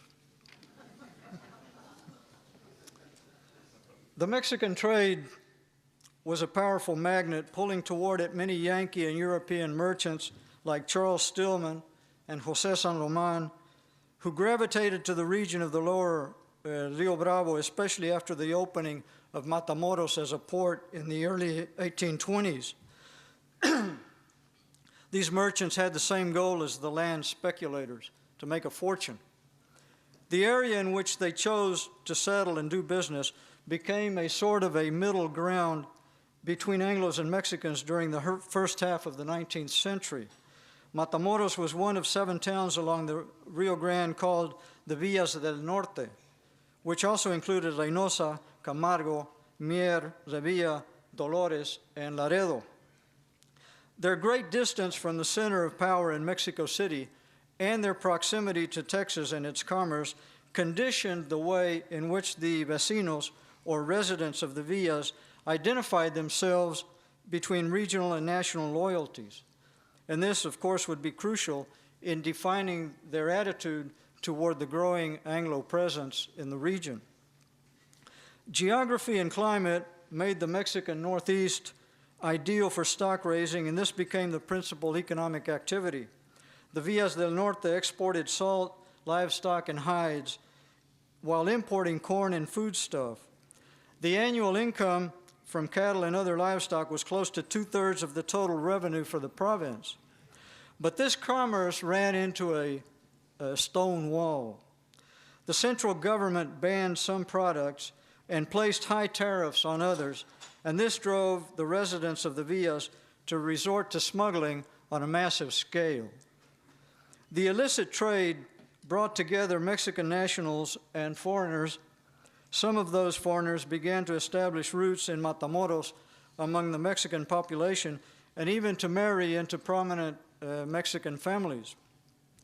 The Mexicans who participated in the contraband trade included muleteers and cartmen, as well as landowners who cooperated with the smugglers by hiding the contraband on their ranches. Many government officials were involved or chose to look away. So both as participants or consumers, most members of society were involved, and smuggling became quite an accepted occupation. Through actions like these, Mexicans of the Northeast were pulling away from the centrifugal force of the national government and gravitating toward the irresistible pull of the American economic orbit. This movement had begun during the late colonial period, and it accelerated after Mexican independence.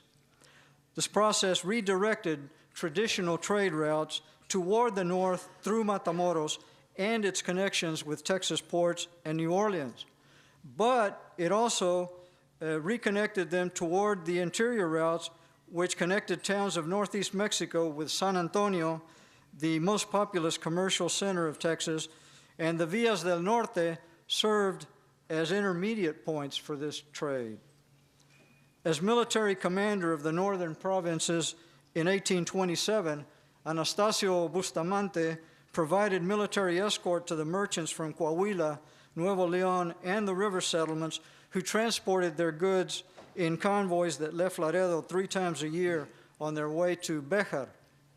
David Weber has written that by the 1840s, the region had become dependent on the United States for markets and merchandise, just as in another time it had depended on the center of New Spain. But the Noristenses, or the residents of the Northeast, drifted further away from the national mainstream for another reason. They were increasingly alienated from the central government, not only because of its commercial policies, but also due to its actions during the War for Texas independence. The Noristenses were sorely afflicted during the war because of the militarization of the border region and the harsh demands placed upon them by the national government and its advancing army. They were ordered to provide men, transport animals, provisions, and money. Oftentimes, the army simply ransacked towns and haciendas. The division commanded by General Joaquin Ramirez y Sesma was brutal toward the population. As it crossed through Nuevo León on its way to Texas, it took what it wanted and committed so many outrages that it was likened to a plague of locusts. The demands of the Texas campaign provoked economic hardship on the population as oxen, mules, and horses that were needed for agricultural production, but also for commerce, were taken by the army. The increase of Indian depredations during and after the Texas Revolution was perhaps the reality which most afflicted the Noristenses. At the same time, in fact, in the very same moment that the army of Sam Houston was rushing across the fields of San Jacinto, some 300 Indian marauders were galloping through the ranches of the Rio Grande, leaving a trail of death and desolation. Santa Anna became aware of this. The problem in dramatic fashion was posed to him as he passed through Laredo on his way to San Antonio. City leaders explained to the general that the threat of Indian attack had become a frightening reality because the garrison was pulled away to fight the rebels in Texas. 26 persons had been killed during the previous 12 months and more than 1,000 head of cattle stolen. According to Gilberto Hinojosa, Santa Anna neither replied to their requests for nor sent reinforcements. This incident placed the priorities of the people of the border region and those of the national government in stark relief. To the vecinos, hunger and Indian raids were an ever-present danger, while the Texas rebels were only an abstract threat. The callous indifference of the national government made them realize that they would have to look out for themselves. The events of 1835-1836 forced the vecinos to adopt a more independent attitude toward the central government. Moreover, the struggle for survival in a harsh environment and the pursuit of their local interests led them to explore various forms of accommodation with the Texans and their newly gained independence.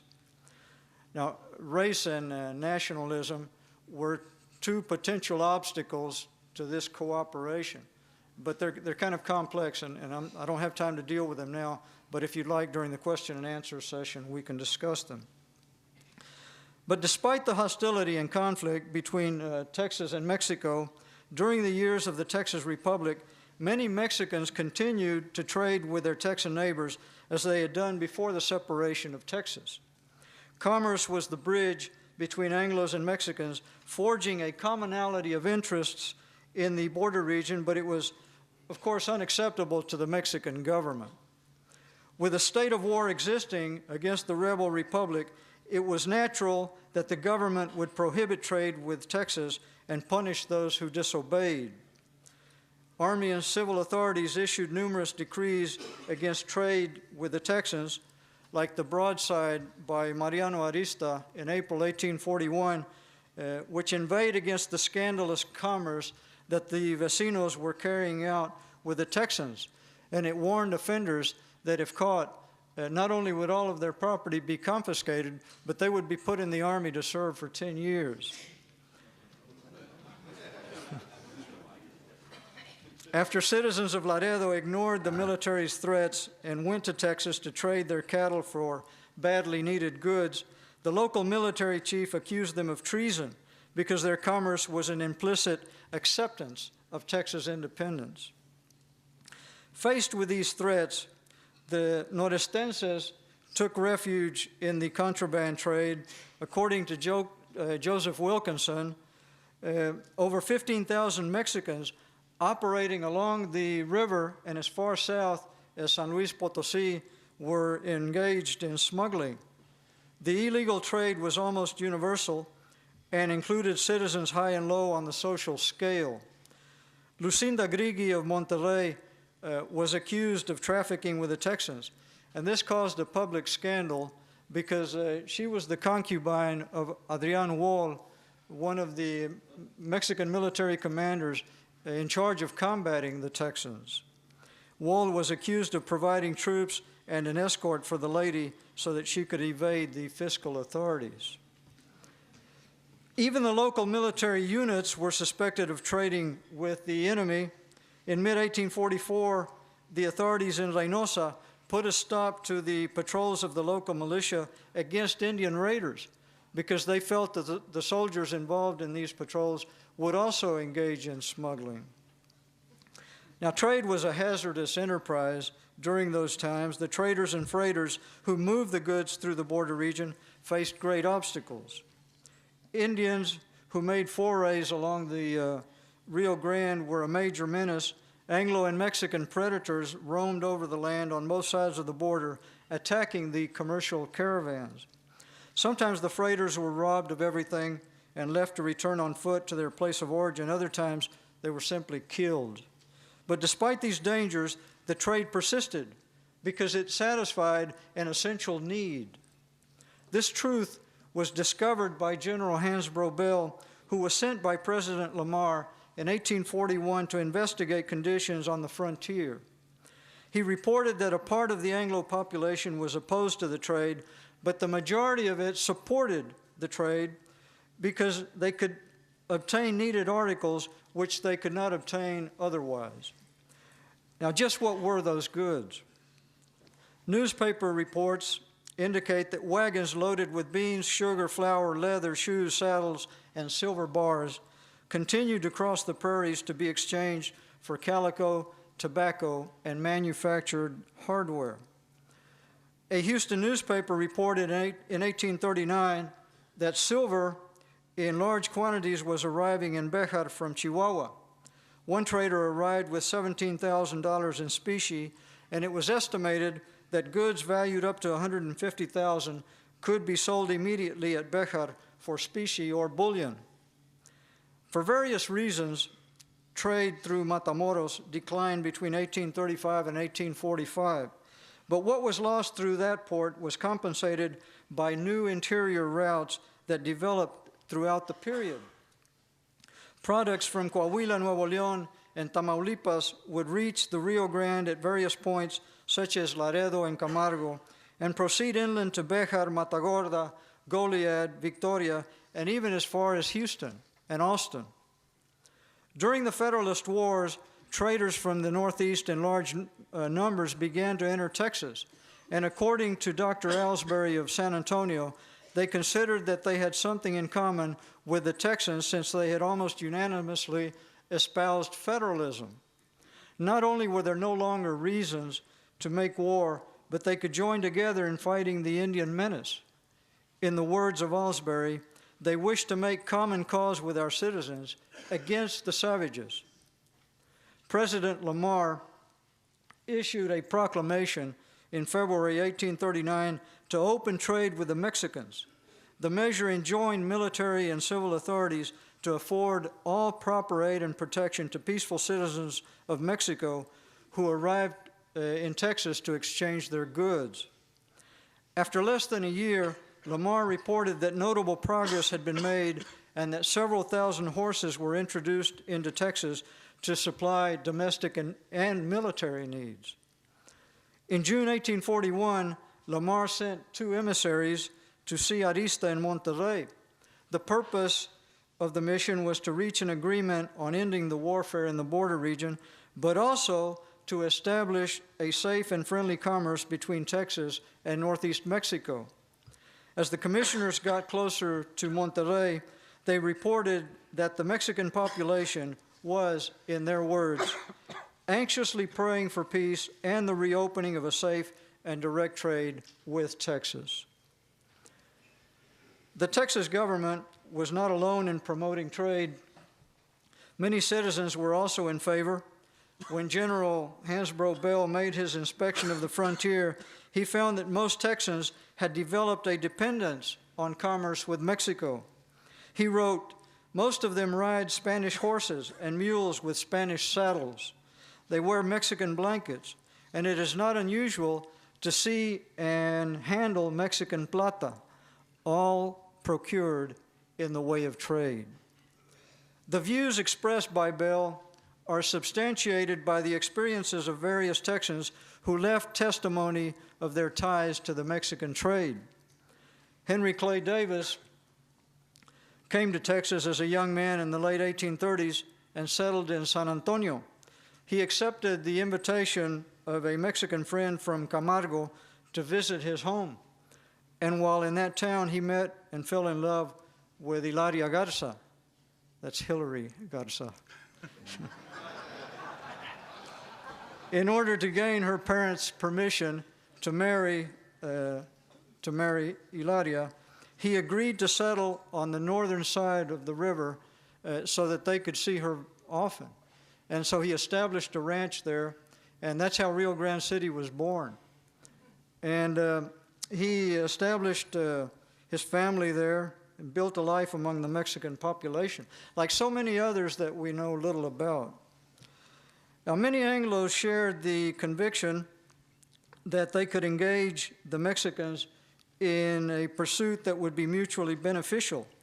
That was the thinking of Henry Connolly, who received his medical degree in Kentucky and ventured to Chihuahua, where he became a merchant and freighter.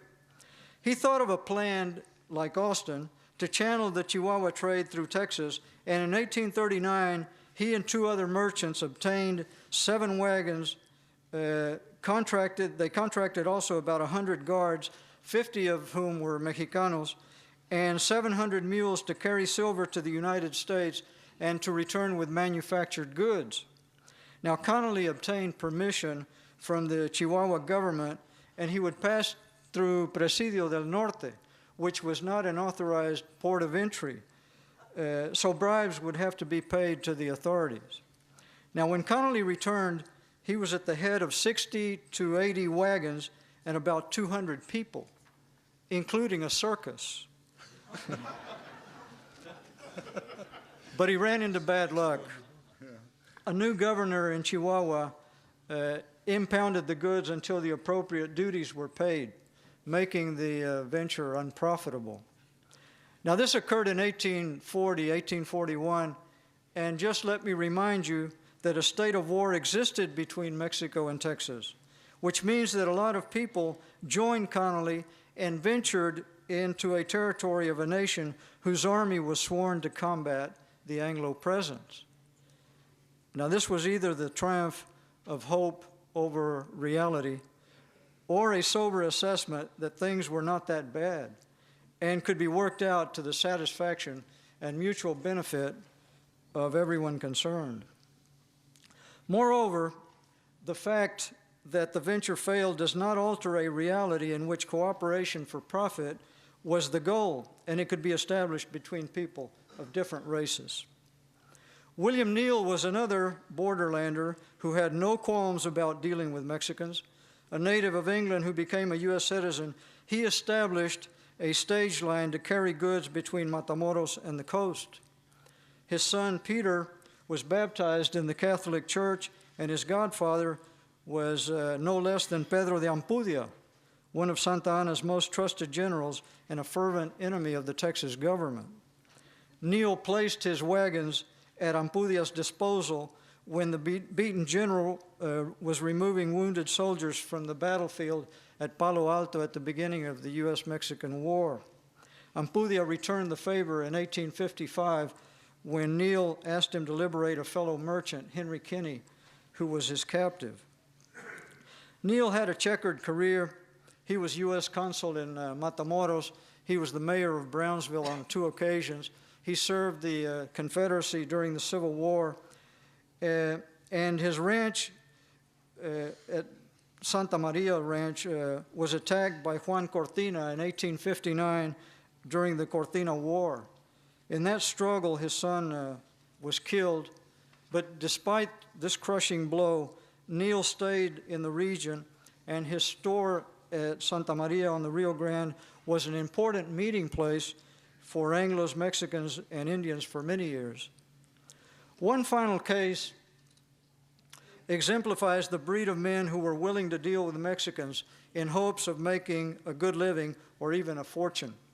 Henry Lawrence Kinney, a native of Pennsylvania, who was engaged in land speculation in Illinois when he was cleaned out by the Panic of 1837, he drifted to Texas. He and William Aubrey opened a trading post next to the Nueces River and began an illegal trade with Mexico.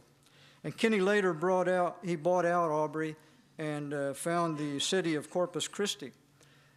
Kinney's experience reflects a willingness to subordinate national, ethnic, and racial prejudices and to adopt a pragmatic attitude necessary to survive in a hostile environment. His philosophy involved getting along with everyone, including the enemy. Thus he declared, "When Mr. Mexican came, I treated him with a great deal of politeness, particularly if he had me in his power. When Mr. American came, I did the same with him, and when Mr. Indian came, I was also very frequently disposed to make a compromise with him." Smart man. Each time men like Kinney, Davis, Neal, and Connolly made a trade, they were constructing a bridge between the two peoples of the borderlands. David Weber once wrote that economic interests often forged agreements between Anglos and Hispanics during the Spanish period. This was also true in the Mexican period, but in fact, the economic interests reflected in trade relations often went beyond agreements and led to peaceful and even amicable relations. Only a year after the war for Texas independence, the Telegraph and Texas Register of Houston reported that business and conditions in San Antonio were rapidly improving as a result of the many traders arriving from the Rio Grande. The traders were patient and friendly, and according to the paper, they showed that they were desirous to renew their former intimate connections with our citizens. There was a cheering prospect that a friendly intercourse would eventually pave the way for a lasting peace. It was because of this trade that Joseph Wilkinson states that in spite of Santa Ana and the firebrands of Texas, an amicable relationship developed between individuals of the two countries that persisted right up to the U.S. war with Mexico. Stanley Green, who has studied extensively the correspondence of the Villas del Norte, asserts that the connection with Texas was much closer than has been known up to now. Octavio Herrera of Tamaulipas has discovered many documents which reveal this cooperation. Even in the state of war that existed during the Texas Republic, one document reveals that in the ranches and settlements of Reynosa, the Texans were being received in a friendly manner. One of the men in charge of combating the illegal trade across the Rio Grande, Colonel Francisco Gonzalez Pavon, wrote in 1838 that trade relations were creating sympathies which might lead the vecinos to reveal military secrets to the Texans. Another official, Jose Antonio Sanchez, wrote that the vecinos were in collusion with the Texans who give them tobacco and clothing and the hope of living without God and without government. Well, with that kind of government, who could blame them? Huh? The worst fears of the Mexican government were realized when a bigger enemy appeared on the horizon. Zachary Taylor arrived in Corpus Christi in September 1845 in preparation for the United States invasion of Mexico. His army needed provisions, horses, and mules. Some of these were obtained in the Villas del Norte. Merchants like Henry Kinney and Henry Clay Davis, who knew the terrain, became suppliers, and they relied on their contacts on the Rio Grande to obtain what the army needed. General Francisco Mejia of the Northern Army of Mexico was apoplectic with rage, and he ordered that merchants like Davis be captured. The prefect of the district reported that by December 1845, some of the vecinos had traded 3,000 head of cattle in Corpus Christi. So they had arrived there in September, and by December, they already had several thousand head of cattle from Mexico. As can be seen, despite the conflict between the two governments and the hardships and deadly obstacles, the trade between Anglos and Mexicans continued because it was an essential component to survival in the border region. When the Mexican government tried to stop it or made it prohibitive, the people of the border region resorted to smuggling.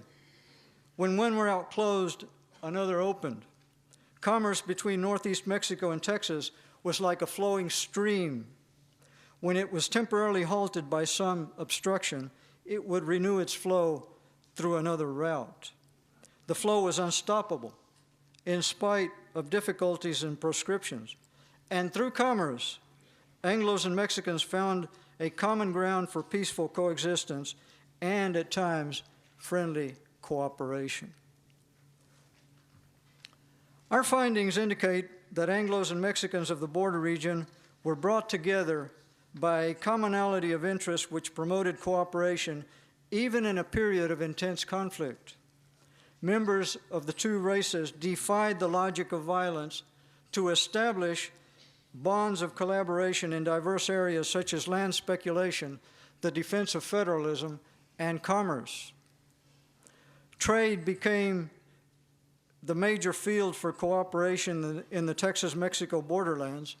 The increasing alienation of the Norestenses with their government and the powerful pull of the American market created conditions for cooperation between Anglos and Mexicans of the border region.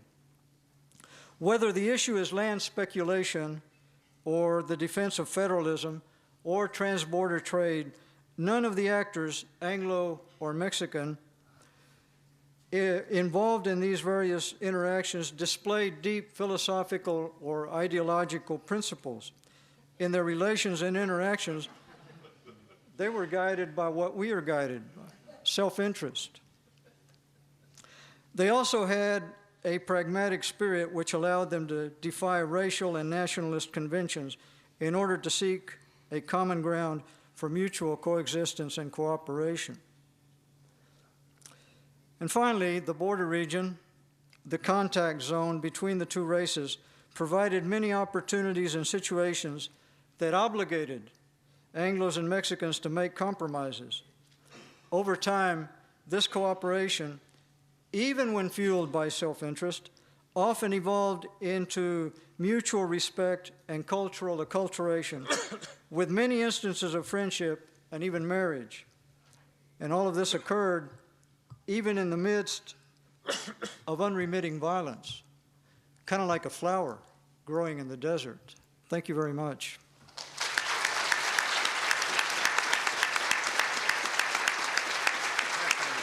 Thank you. Thank you. That was a fascinating story, and it ought to remind us, especially those of us who teach history, that when we see those colors on the map and we see those borders drawn and we read about those wars going on, that we need to keep our nose in the documents where Miguel's has been in the past few years, looking at what's actually going on the ground. Because the closer you get down to the ground, the more you see those little, they may look like ants from this distance, but the more you see those people going back and forth and trying to stop ants getting in your house is tough, as I've found out this rainy spring in Raleigh, and that's what it reminds me of. We're going to take a break. I'm going to exercise my prerogative to give this many people the full 15 minutes. So we will meet and promptly begin again at 11:20. If you have questions for Dr. Gonzalez-Quiroga, in order to give him a chance to answer more fully, we'll wait until the question and answer session for those. So we'll see you back here in 15 minutes. I don't guess it would be telling tales out of school to say that we really began, at least I really began, and I pushed my colleagues to think about it in this way too, really began thinking about this symposium, this 8th symposium, and our theme after I became aware of Stuart Reid's book, The Secret War for Texas. Seeing Texas from this distant horizon, seeing the Texas Revolution from the point of view of a man who was arguably a conscious British agent, having followed Houston recently, and oh, I was so grateful when I reread something I had written about Houston and Grant and their trading elbows down on the Rio Grande during that black hole of the Texas Revolution between the fall of Bear and the siege of the Alamo. In other words, late December, January, February, when nothing seems to be happening, but where the fate of Texas is being decided by this American agent, Sam Houston. No apologies for that description. By a conscious American agent, Sam Houston. And what is very likely this conscious British agent, James Grant, as they are trying each to take the Texas Revolution and the Civil War that's going on in Mexico and turn it their direction, turn it in the direction of their country. And during the Q&A session, Stuart or I or anyone else can tell you why we think what we do about this. But this is a story that's very little told, and I heaved a sigh of relief after I went back and read some of my own work, and after I had finished Stuart's and said, okay, I didn't say anything really stupid about Dr. Grant and his conflict with Houston. It all makes a lot more sense now, however, after having read Stuart's account of what's going on down there. Stuart Reid is a man of many talents. I understand you're the artist who did that drawing on the front of your book. A surveyor, a cartographer, a military historian. We are so fortunate that we did not collide with Culloden any more than we did. He was at that historic battle site all day Wednesday in Scotland, where he was very much involved in the commemoration and dedication of the renovations that they've done and the reinterpretation of the Battle of Culloden, the last really major military battle on the island of Britain. He then flew all day Thursday, hours and hours and hours, so that he could be here to go to San Jacinto with us yesterday, and then to be here to talk to you today. We've had a pretty good track record of contracting with people to come and speak to us before they win their prizes, and as you'll find out later, that's exactly what happened with Stuart Reid. So let me, without talking anymore, now that everyone's back, introduce to you the fascinating and eloquent prize-winning historian and self-taught historian of Texas, virtually from scratch, in order to understand his great-great-great-grandfather, Stuart Reid.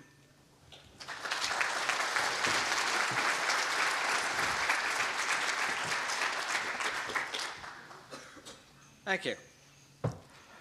I'll just expand a little bit on that introduction, just to explain to you where I come from in this story, why I've come all the way across the Atlantic to talk about a major figure of the Texan Revolution. I'm a military historian. My chief interest lies in the 18th century, the battlefield of Culloden, and the British Army exploits after that period. By way of light recreation, for lack of a better word, I also got involved in a bit of family history and discovered this Dr. James Grant. who inexplicably, so far as the family was concerned, disappeared off the face of the earth in 1820. Completely vanished, no mention of him whatsoever, other than the fact that there was a family mystery. I was told he was a family mystery, but it was such a mystery that nobody knew what the mystery was, only that it existed.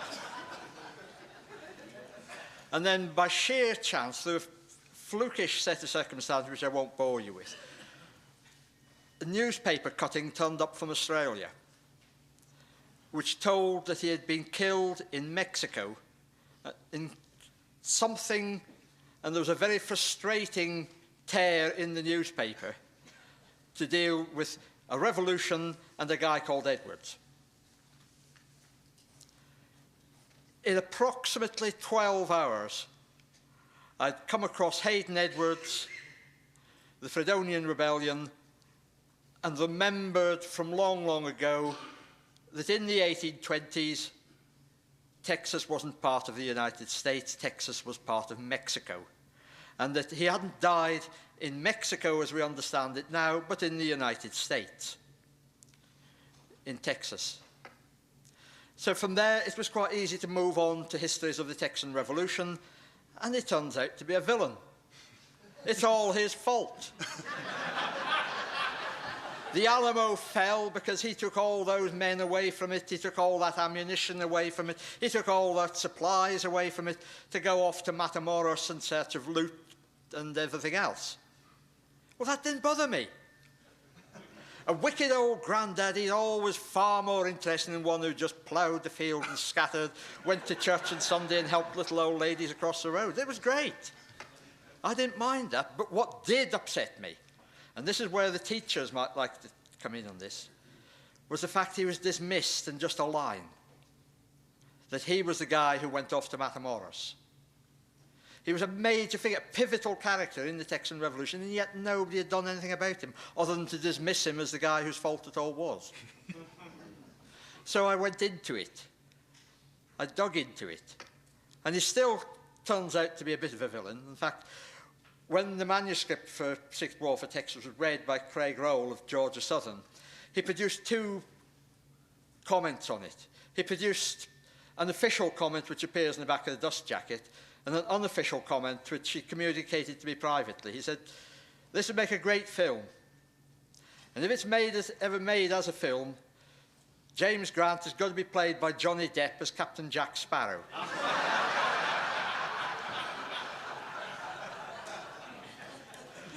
But in approaching the story, in getting into the story, getting behind that one-line dismissal that he was the bad guy, I had an advantage in that he was family.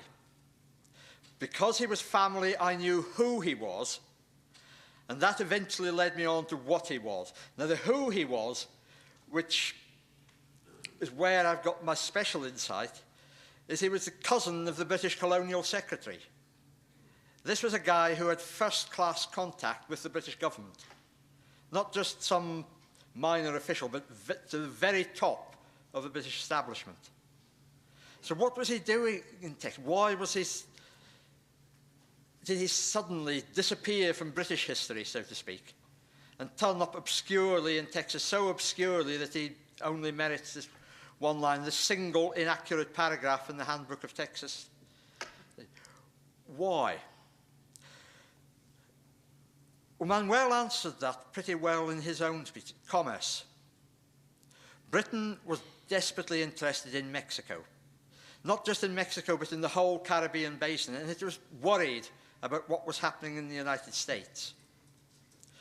It's easy sometimes here at the outset of the 21st century to look at America as this great republic stretching from sea to shining sea. But in the 1820s, it didn't. In the 1820s, the United States was still slowly moving westward from the original 13 colonies. It was expanding, but it was still very substantially on the east bank of the Mississippi.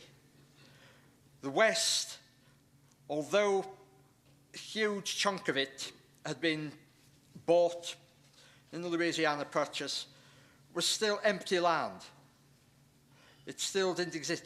And the Republic itself was new. In 1836, when the Battle of the Alamo was fought, there were still men alive who had fought at Bunker Hill. The United States was that new, so there was nothing at all inherently, there was no inevitability at this stage that Texas, far less California, would become American. The British were determined to stop it from becoming American. And the reason was commerce, pure and simple. The British Empire, as it later became, never started off as empire. It was an accidental empire. We gained possessions in India and beyond through the East India Company, which was a trading corporation. It was the biggest, the biggest, arguably the most successful multinational trading corporation in the world. In the West, we had huge interests in the Caribbean. The Caribbean sugar trade and the associated spin-offs, indigo, coffee, and all the rest of it, a major part of the British economy. The British won the Napoleonic Wars because of the money they had from the West India trade and the East India trade. Both of them, in the 1820s, were seen to be threatened by American expansion. Immediately, it was threatened in the Caribbean because the Americans appeared to be taking over. At the outset of the period, Florida is still Spanish. Florida is taken over by the Americans. There is this movement westwards, spurred on by the purchase of New Orleans and theoretically the lands beyond. The Americans insisted that Texas had come to them as part of the Louisiana Purchase. The Spanish government disagreed. The Mexican government, which succeeded, it also disagreed, and this is where the settlement of Texas comes in, because a tremendously unstable period in the 1810s, 1820s, stabilized it with competing interests, which had led to catastrophic collapse of the Mexican Tejano community in Texas. They'd been wiped out by Spanish armies, American filibusters, general civil war, and the appearance of the Comanche, playing on this disorganized, demoralized community. So restocking, repopulating Texas was a major priority, first for the Spanish government and the Mexican government which followed.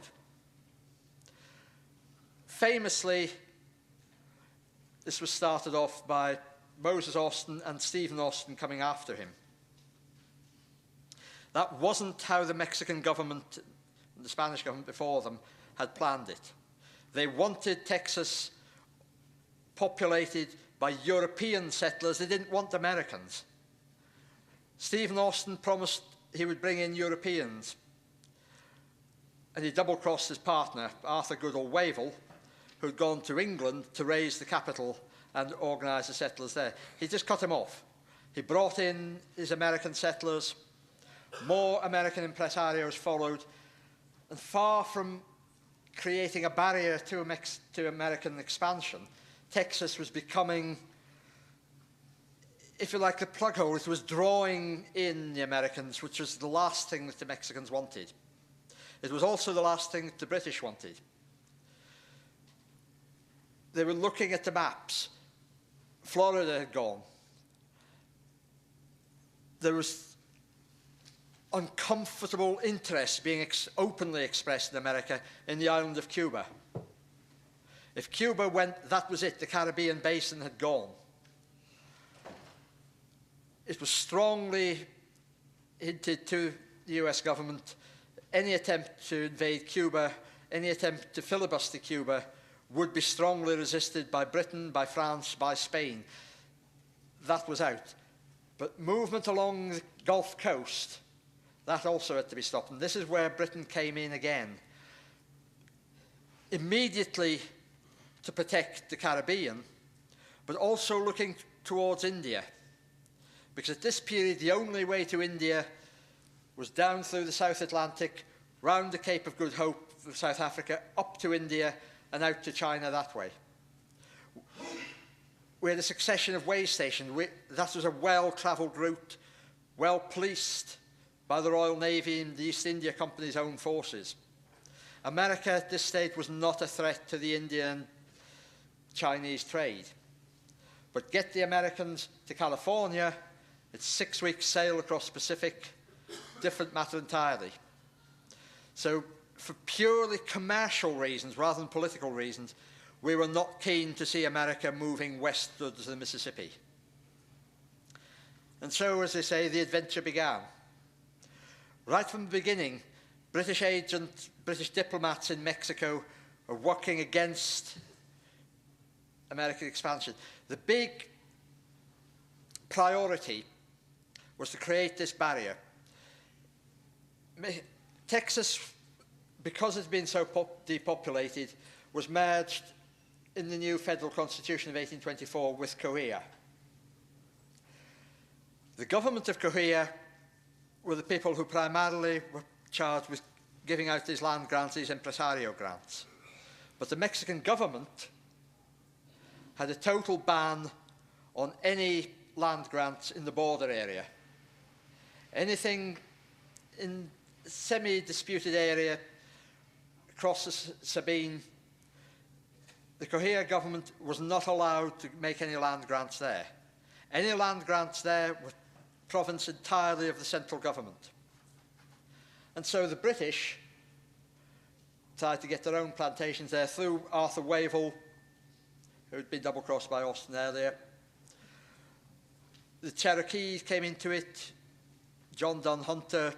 So there was this plan to set up a series of impresario grants along the Sabine up the Red River, which would form a barrier between the Mexican grants, which were given to Austin and the others, and the United States itself. And which is where the Fredonian business came in, because that in itself was not a British idea, but it's one that we latched onto. We encouraged the Edwards. We encouraged them with promises of British support. And this is where Grant, who'd already been in the area for some time now, always finding excuses why he wasn't going to settle in Texas. I'm coming, well, actually, I'm a bit busy. I'll come next year. But he's building up contacts all over the southern part of Texas, the trade routes along the Camino Real. He's got that figured because the one thing which is obsessing Britain at this time are the silver mines in northern Mexico. For the moment, we want to stop the Americans moving over, but we also want to make sure that this silver trade, which Miguel has been talking about, was not diverted up the Camino Real through Bejar and on to the United States. We wanted it coming out through the ports, through Tampico, into the Caribbean. We wanted not necessarily to corner the trade, we just didn't want the Americans cornering the trade. And so it was important to set up this barrier to an easy commerce between the United States and Mexico through Texas. And so James Grant turns up in Texas once again during this period. We've got British diplomat Henry Ward, who was a British spy master in the area at the time, decides he's going to take this casual visit to view the silver mines. And suddenly, for some strange reason, which he never reveals in his official correspondence or in his later book, Mexico in 1827, just as he's floating about in what is now the border of the Rio Grande area, the Fredonian Rebellion starts. He's got nothing to do, he doesn't even mention it. He mentions a coup, attempted coup in Mexico City. The rebellion, the Fredonian Rebellion around Nacogdoches, not a whisper. James Grant's there. He's referred to by one of the colonists who is trying to find out for Austin what's going on. Well, Wavell and Hunter promising British support. And there's this Dr. Somebody in the area who speaks French, he speaks Spanish. He's promising British support again. This is what it's all about. It's nothing to do with the Edwards. It's the British are doing it. And it collapses. We didn't get there in time. We didn't get those 500 men landed at the mouth of the Brazos, which had been promised. And Grant disappears from Texas history. Up until that point, he's in every year, he's in twice a year, trading, talking, and suddenly it goes quiet. He goes back to northern Mexico. He establishes himself in Coahuila. He becomes a man of business. And he becomes deeply involved in Mexican politics, in Federalist politics. Up until that point, there is no doubt he is working as a British agent. After that point, his priorities change. It's a bit like the old rule of thumb with diplomats. I can't remember the exact figure, but it's generally reckoned that an ambassador to a particular country is only good for 3 years. For those 3 years, he will represent his country honestly to the government of that country, of the country he is accredited as an ambassador. After 3 years, he starts taking the side of that country against his own. He spends more time explaining, excusing why that country is acting as it does, instead of laying down the law saying, no, you mustn't do that, that's the way we want, we object to you taking this policy. Instead, he's explaining that policy to his own government. By the 1830s, Grant has definitely moved into the Mexican side of things. He is talking as a Mexican federalist. His input into the Texan Revolution is as a Mexican federalist. Now, as an added bonus, what he's planning to do, what he's involved in, will still achieve that original aim of blocking the American expansion into Texas. But that is now a secondary aim in his primary aim, which is that of setting up the Republic of Rio Grande 5 years before Canales and the rest actually got going on that themselves. Miguel spoke earlier of the Tampico expedition. That was not isolated. It was part of a coordinated attempt to raise the northern Mexican states, of which Texas was only a part. There is a letter from George Fisher, who was actually a Serbian called George Fisher, who was prominent in Federalist politics. He became part of the group in New Orleans. And he set out the plan clearly in a letter to Austin. So what's going to happen is Grant has been arrested, not to do with land speculation, nothing like that, but because he was acting secretary of the Coahuila legislature. He's fought in Zacatecas against Santa Ana. He commanded the Coahuila militia against General Corse. And when that all collapsed, he and Vizca were arrested, taken to Monterrey. The plan, as the Texans revolted and started to lay siege to Bejar, was that Mejia would land at Tampico or Matamoros, whichever he found convenient. It turned out to be Tampico, but that's neither here nor there. At the same time, Grant was going to be sprung from Monterrey and brought back with Mejia, with Vizca, to form a new administration in Bejar. It was all part of one coherent plan. Ben Milam got involved in this too. He was the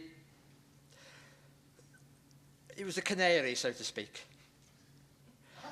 He was allowed to escape from Monterrey, where he was held with Grant and Vizca, Cameron and various others, for two reasons. One, to check that the route was clear, and two, to create the impression that Monterrey was no longer secure. He made his famous escape, aided, it's quite openly admitted by the authorities in Monterrey, and immediately, oh dear, we can't have this. Monterrey is no longer secure. Let's move Grant and Vesca to San Juan Ulloa down at Veracruz, the big island fortress. Let's lock them away there in the dungeon, toss away the key. That'll solve that one. Let's get on to the Texians. The trouble was, it was all a setup. Grant, Vesca, released from prison in Monterrey, sent off with a military escort who went 10 miles down the road and changed sides. They said, no, we're not centralists, no, we're federalists. The important figure here was a Mexican colonel called Jose Maria Gonzalez. But quite coincidentally, it was the same name as the trumpeter who sounded the attack on the Alamo some months later, but they weren't related so far as I know. Colonel Gonzalez changed sides halfway down the road. They turned around and the whole lot ran for Texas. Unfortunately, the Tampico expedition had failed, but Vesca, who was the president of President Cohia, he got away, Grant got away, they got up to Texas and ran into trouble. Because the Texians, in particular Philip Dimmitt, were starting to look very suspiciously at the Mexicans. They were starting to think, we can do this on our own. What we want is an English-speaking republic, an American republic in Texas. We don't want to get involved in this Mexican civil war which is brewing there. We've seen Zacatecas worked over by Santa Anna. We've seen Coahuila worked over by Cos. We can't trust the Mexicans. They're not going to stand up. We're going to stand alone. Vesca goes off. He tries to enlist the support, gets nowhere. Grant doesn't bother. He goes straight up to Bejar and gets involved. He helps to take Bejar. There's a revealing passage in some years later. There's a guy called Ogilvie who was sent out by Grant's executors to try and recover a quite remarkable amount of money which went missing at this period, and some other things which we don't have time to talk about here. I can speak about it later.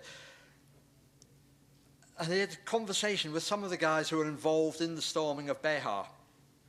And this story we have of Ben Milam striding out and saying, who will follow me, drawing a line in the sand, which sounds suspiciously like the same one that happened at the Alamo, saying, those are going to follow me into Bejar, cross this line and let's go do it. What turns out was that Ben Milam was pushed out of the tent by James Grant, which is one of the reasons why Grant ended up as one of the co-leaders of the actual assault on Bejar.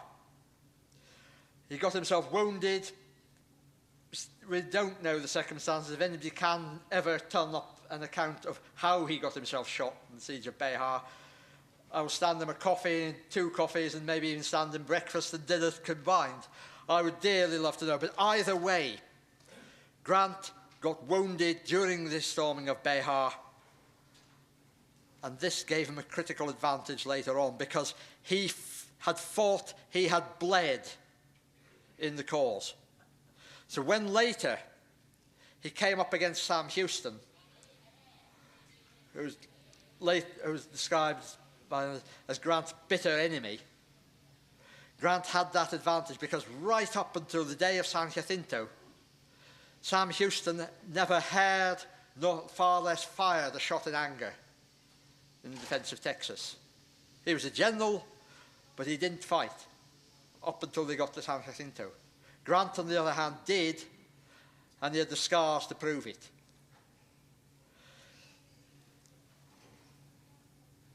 Which is where we come to Matamoros. The accounts which I read the first book where I found James Grant, and Steve Harden will smile at this because we were talking about that book earlier on this morning, was a book published by Osprey, which was published just in time for the sesquicentennial, Alamo and the Texas Revolution, and it was basically a primer. It had some nice pictures. It had some hilarious colour illustrations, which I'll tell you about later at some point. And it had this one line about how Grant had led a portion of the army off to Matamoros and disaster. Nothing more. That was it. It was great. I sat there in the Kentucky Fried Chicken reading, that's him. Wow. But that was all it said.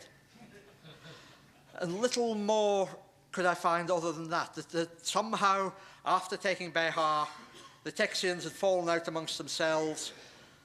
The story developed a bit more from that, how the council had fallen out with the governor, and how each of them had commissioned different people to command, how there were 3, 4 different commanders for the Matamoros expedition, all of them in disagreement, and how eventually they'd ended up just casually stealing horses down beyond San Patricio until finally they got snapped up, and how much of a waste all of this had been.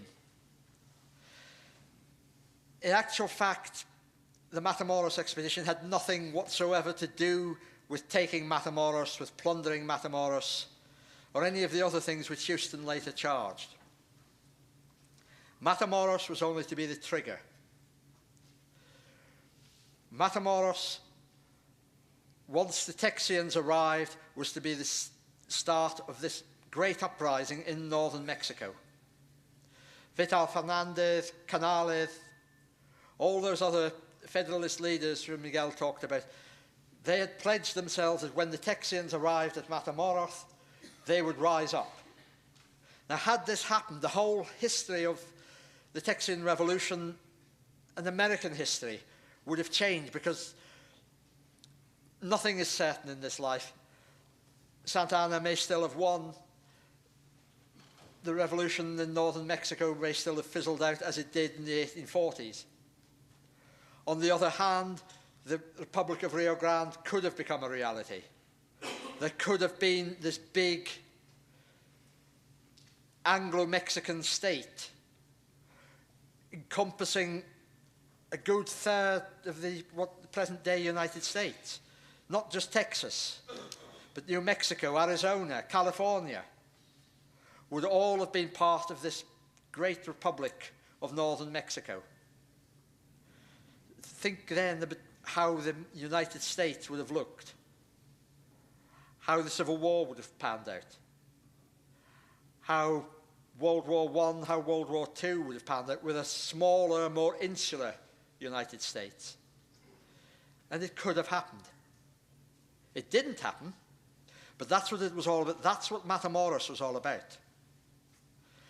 And it was sabotaged first by Houston and then by the Mexicans themselves. Houston didn't want the army going off. Houston wasn't interested in Behar. All the way through the initial stages of the Texian Revolution, he wanted the army pulled back beyond the Colorado. It seems clear, looking at the distribution of the population at the time, that what Houston was aiming for was an independent Texas ready for annexation by the United States, and this would come about more easily if it just included the departments of Brazos and Nacogdoches, the predominantly Anglo departments. It could see that this would be easier to accomplish if he left off the Tejano-Behar department. He had almost paranoid objection to having anything to do with the Tejano side of it, with the Mexican side. Let's leave them to it. He wanted to pull back behind the Colorado. So going to Matamoros, whether he understood fully what Grant was trying to achieve, I don't know. I suspect he did. He wanted Matamoros stopped, not because it was diversion of resources. He did not want this Anglo-Mexican state to forestall the American expansion westwards. And so he tried to get it stopped. He was only partially successful. But nevertheless, and this is one of the things which is so easily overlooked in this, when we look at the popular history of the Texian Revolution, we think of the Alamo and the retreat, the runaway scrape to San Jacinto. How many people in this hall realize that Texian troops were actually raiding across the Rio Grande before that happened. Apart from those who read it, would you stick your hand up if you knew that? If you knew that Texian troops were over the Rio Grande, fighting there. It wasn't a passive thing. We were reaching out, or Grant was reaching out to his Federalist friends in northern Mexico, trying to get this. That's what the Matamoros expedition was about, and that was why, when the Matamoros expedition failed,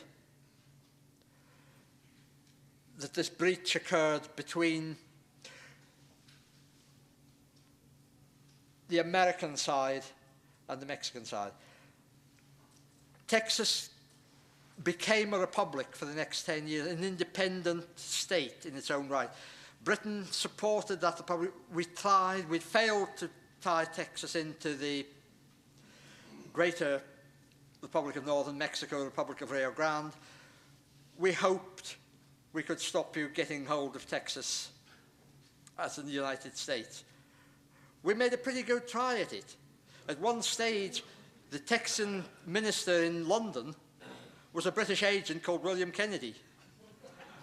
And you can't get much more infiltrated than that. But it's a fascinating story. And if you look beyond the walls of the Alamo, there is a huge, still untapped history of Texas waiting for you out there. And at that point, I'll wind up. But if you have any quick questions, deeper questions for later, I'll be pleased to speak.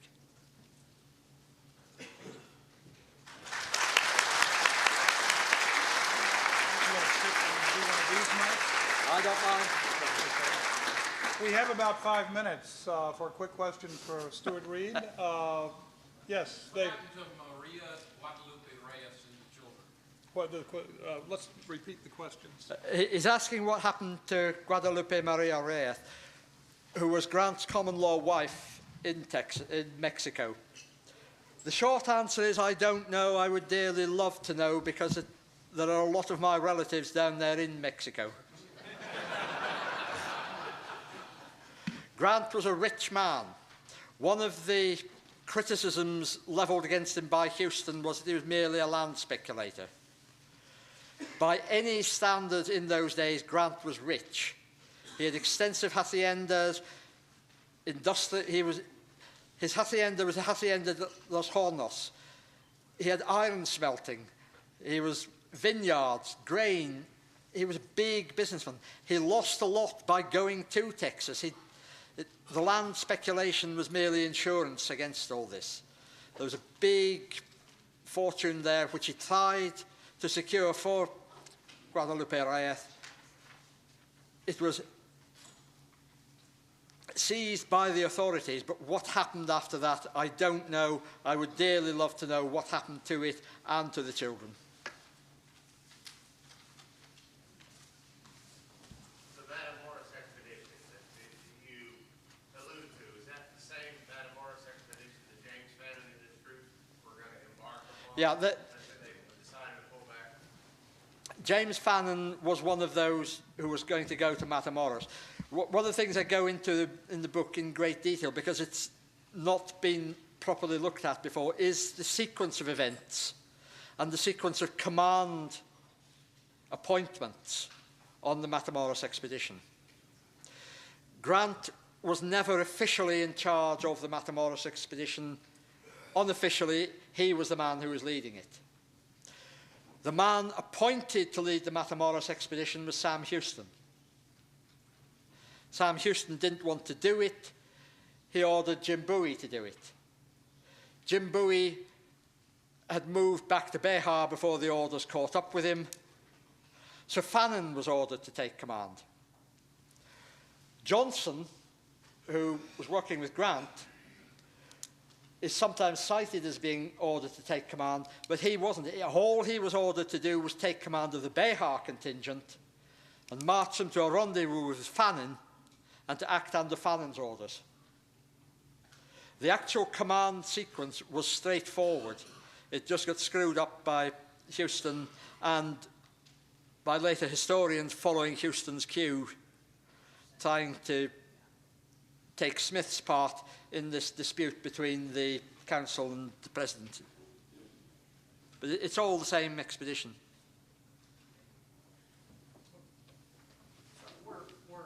Was Sam Houston physically present with Fannin and Johnson and Grant, wherever that was, where they were making this? The question is, was Sam Houston physically present down there with Grant and Fannin and the others?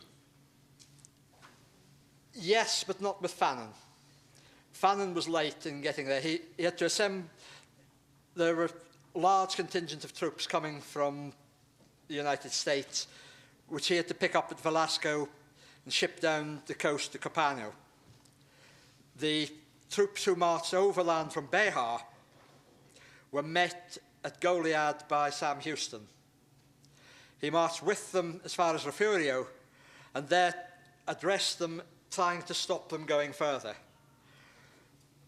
Fortuitously for him, Grant was absent. Grant had gone down south. I mentioned before about Colonel Jose Maria Gonzalez. Gonzalez was partially responsible for Cos' surrender at Behar, because Gonzalez was a Federalist, and he basically said to Cos men, come and join us. It's not what you've been told. It's not just these loud-mouthed Americanos. We are Federalists out here too. And in a quite incredible evening, a large part of Cos cavalry defected to Gonzalez. It was after this defection that Cos decided he had had enough. He could no longer rely on his troops because they were defecting to the Federalistas outside Behar, that he then surrendered. Gonzalez then went south with a composite regiment he'd put together, partly of his own men, partly of Federalistas like Benavidez, and partly of these men who'd defected from Cos. Grant went down to try and make contact with Gonzalez, who was floating about outside Matamoros, with Canales, and while he was away, Houston tried to stop the army. He tried to get them to turn back, but the best he could manage was to get them to stop at Refugio to wait for Fannin, although a large contingent, upwards of 60, went off with Grant in the end. How many were actually involved is one of these interesting points. Someone spoke earlier about, Steve Harrigan mentioned earlier, this was good evidence of about 250 defenders of the Alamo, whereas Houston and everyone taking a cue from him has mentioned this figure of 187, or occasionally 189 gets mentioned. There is a crucial and all too often overlooked reference by Houston to this 187. He refers to them as 187 white men. He ignores the Tejanos. There may well have been 250 defenders of the Alamo, but only 187 of them were white Americans. The same goes with the Grant expedition. We're frequently told in the standard version of history that when he was ambushed at Agua Dulce, he had only 26 men with him. Orea's account and some of the other Mexican accounts quite clearly state there were 60. The discrepancy is made up with Tejanos, with Federalist Mexicans, who have been written out of the story. It was a much bigger, much more integrated army than has been credited. Over the course of history since 1836, the Tejanos have been written out of the Mexican Revolution. We only hear about the Americans. We only hear about these 187, which in itself is an interesting thing, because if you look at the roll call for the Alamo, Amelia Williams' work and Bill Groneman's work after worked around this 189 or 187, and they included in those the known Tejanos. But if you take out those Tejanos, there are a number of vacancies to be filled. And I'm getting interesting hand signals, which I don't think are Masonic from Jim here, so I'll wind up there. Yes. If you want to ask anything further, fill out your yellow slips and we'll talk about some this afternoon. It's going to take a great exercise of self-discipline on my part not to keep this going right now, because he's really getting good, and I want to talk about this stuff too. But please thank Stuart Reid.